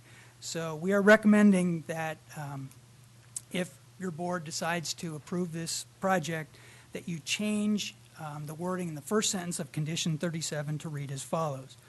A 4.2 acre oak woodland conservation easement shall be deeded on the southeast portion of assessor's parcel number 6317009, which shall be held in perpetuity by the Tuolumne County Resource Conservation District or another entity acceptable to Tuolumne County. By adding that last half sentence there, that allows the developer the flexibility to use someone else other than the RCD. That concludes my presentation, and Duke and I would be happy to answer any questions you might have. Okay, this is a public hearing, but I do have one question from a Mr. Ralph Lopez. He was here, and he had to leave. And his question and concern is that, does this project increase the density any more than the one that was already approved? No. This project, the layout of the lots, the position of the road, everything is exactly the same as what was previously approved. All right, thank you. Any other questions for staff? Not Okay. Public hearing. Would anyone like to speak in favor of this project? Mr. Chairman, members of the board, Amy Augustine, Augustine Planning Associates. I was the project biologist on the project and would simply like to urge you to approve the change in condition number 37 so that we can use one of the little-known aspects of the Tuolumne County Wildlife Handbook, which allows you to get a conservation easement on a property. I see it as a win-win. It's going to reduce the cost for the developer, the landowner, who is a local rancher, wishes to keep his land intact. This provides him additional income source, and the wildlife will benefit. It's next to several thousand acres already under conservation easement, so it's a win-win-win. And I'd be happy to answer any questions you might have. All right, thank you. Any questions? Anyone else would like to speak in favor of the project? Anybody would like to speak against the project? Anybody like to speak neutral? All right, close the public hearing, bring it back to the board for discussion. So I have a question, and I want to understand this correctly. So one of the things that we're being requested to do is take the mitigation that was on Parrott's Ferry, take that piece off of the project. I'm not sure I heard your question. Was it the improvements that was going to be at the Pedro Y there? Yeah, the signal. Yeah. So it was a signal at Pedro Y in the original. Yeah, and we received monies under the HSIP project to do capital improvements at that intersection.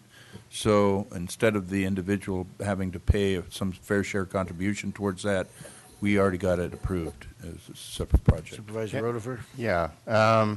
These are duplexes, is that correct? The property is zoned medium-density residential, which does allow duplexes. I've spoken with the property owner a couple times. His intent is to build single-family dwellings. However, a property owner may be able to either convert or add. So we could have anywhere from 14 to 28 residences? Correct. Okay. As opposed to 19 on the previous project? Correct. And no left turn pocket? Thank you. On a road that is probably more heavily traveled? No, there is a left turn pocket required for this project as well. Oh, I didn't see that. Yes, they're going to realign Quarry Road from its current location, move it into the center of this project, construct a left turn pocket. I saw that, but there's on going to be a Dexter left Road. turn pocket there. Yes. Okay. Supervisor Brennan, was that your Answer the question? Yeah, Okay. that was my question. Any other questions for staff? Maybe it's for Miss Augustine, I don't know. With these mitigation easements that we put in, you take 4.2 acres over here, or whatever it is, who maintains that land? We would look for a qualified entity who is used to holding a conservation easement, and basically the maintenance in this case entails going out there every now and then and going, yep, still Oak Woodland. And in this case, we've Still asked- Oak Woodland, that's Still how we Oak did it. Woodland. Okay. Much as your open space zoning is monitored right now. You put it in open space to protect it. This is going to be put under conservation easement to protect it. The only difference is there's going to be an entity, a land trust, to hold it in perpetuity. We asked the Resource Conservation District if they would like to. They declined. They're a little busy right now. They like a little more money. We're talking to the Tuolumne County Land Trust, and if that fails, we have two other entities So interested. who pays them? The developer pays them The developer something? pays them also. Mhm. Pays They- them, An what do they endowment. do? They make a deposit and that they draw down on in perpetuity? Yep. Okay. So basically, you're also providing income for a local nonprofit who would be able to use the endowment money. Supervisor Hamvelt, Kennedy Meadows is currently under a conservation easement with the Motherlode Land Trust. So, I was concerned about the fees also, who though would be paying the fees to administer the trust. Supervisor Rotifer? Yeah, I don't want to preempt anybody. Anybody else got, I'm ready to make a motion. I have just one more quick question, because I didn't see it in here. The fencing that will be around the project, what type of fencing? Yeah. Or is there fencing? It's always my There's no requirement for fencing. Because I have heard concerns from adjoining property owners that they would have could have the potential for trespass.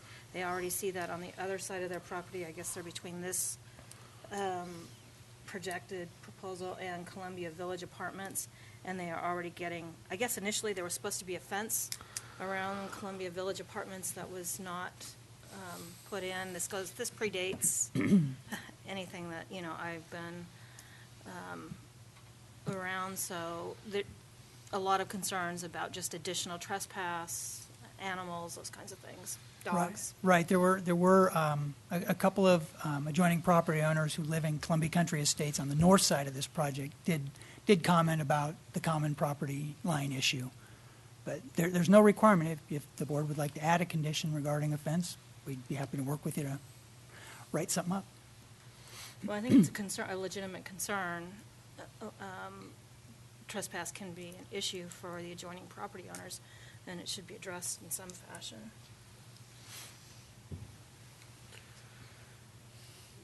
How big of acreage are we dealing with, so I don't have to go back and look? 3.9. 3.9. We had on the previous project, we had a condition on there that required, prior to receiving a certificate of occupancy for a residence, you had to have the fence along the rear of the property completed. Is the issue, Supervisor Brennan, is that would be the getting my directions, the fence on the north edge of it? Yes, the fence along the existing quarry road, or the property owners on the other side of the existing quarry road. I think there are 4 residences out there. Okay, yeah, the Quarry Road is kind of on the south boundary of this. At the end of Quarry Road, yeah, that would be the west. Columbia Country Estates is kind of to the north. No, it's not the south side.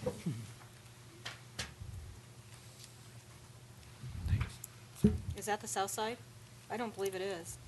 The side closest to the laundromat, closest to Sonora, is the south side. Yeah, it's the other side. Okay, the north side. Columbia, correct. Okay. Fence wouldn't do much good if you didn't fence the whole project. I mean, if you just did one. They just go around the fence. Yeah, but you have a 1-lane gravel road there. The old quarry road. The old quarry road's going to be on the south end. I got it on Google Earth right here. If What's on the north end is the Sonora. What is that? It's Columbia Country Estates. Thank you. Page 27 has a nice visual. Pardon? Page 27 in your agenda packet has a nice visual. Is there and there's not property in between those two? No, they'll be back to back.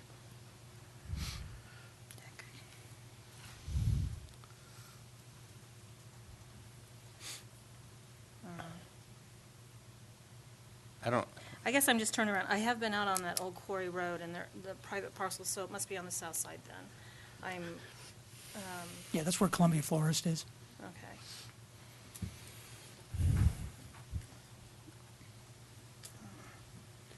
Okay, Supervisor Rutherford. Yeah. I would like to move that we approve the negative declaration for this project based on findings A through F, that we approve the tentative subdivision map based on the following findings and subject to attached conditions 1 through 86, and the findings are A through D, that we approve the LAFCO commission to form, or application to the LAFCO to form a county service area based on findings A through D, that we approve the indemnification agreement between the County of Tuolumne and T-Wold B. Berhane. Did I do that right? Yes. Supervisor Rutherford, may I ask one question? Did your motion include the amendment to condition 37 outlined in your memo? Yes, I'm sorry, and including the amendment to condition 37. Thank you. Okay, we have a motion. I'm looking for a second. Second. First and second. Any more board discussion? Any more public comment? Seeing none, call for the vote. All those in favor? Aye. Opposed? None. Thank you. We're going to go back to item number 19, our letter to Fish and Game. Is Mr. Richardson going to come in with the letter?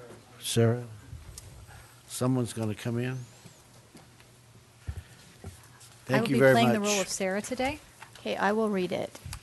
Reconsideration of approving correspondence to the State Department of Fish and Wildlife concerning changes to the fish hatchery system.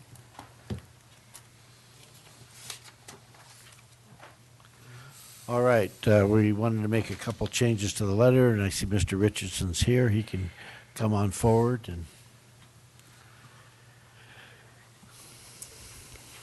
Hi, Daniel Richardson, Deputy County Administrator. After we heard this item and the board adopted the letter about the fish and wildlife, their, I won't call it a resolution, but their determination to change the way that the fish the fish program is being run, you directed County Council to look at some possible language that would ask whether or not they followed CEQA processes. And so during lunch, County Council did come up with some language that we could add to the letter, and I'll let Ms. Dribdahl provide that to you. The language that we drafted was, this is part of, if you're looking at your agenda item, the third paragraph, starting with creating critical proposals. And we added language that asked the agency, was this decision to plant smaller fish evaluated under CEQA? If so, what was the agency's determination? If not, what was the agency's basis for determining it was not subject to CEQA review? Receiving the answers to those specific questions will assist us in evaluating the department's evaluation of their decision. Yes. Yeah. Thank you. Good job. Do we need to approve that? Yes. I'll move to approve the letter with the changes. Second. Second, any public comment? Seeing none, call for a vote. All those in favor? Aye. Opposed? None. Thank you very much. Meeting adjourned.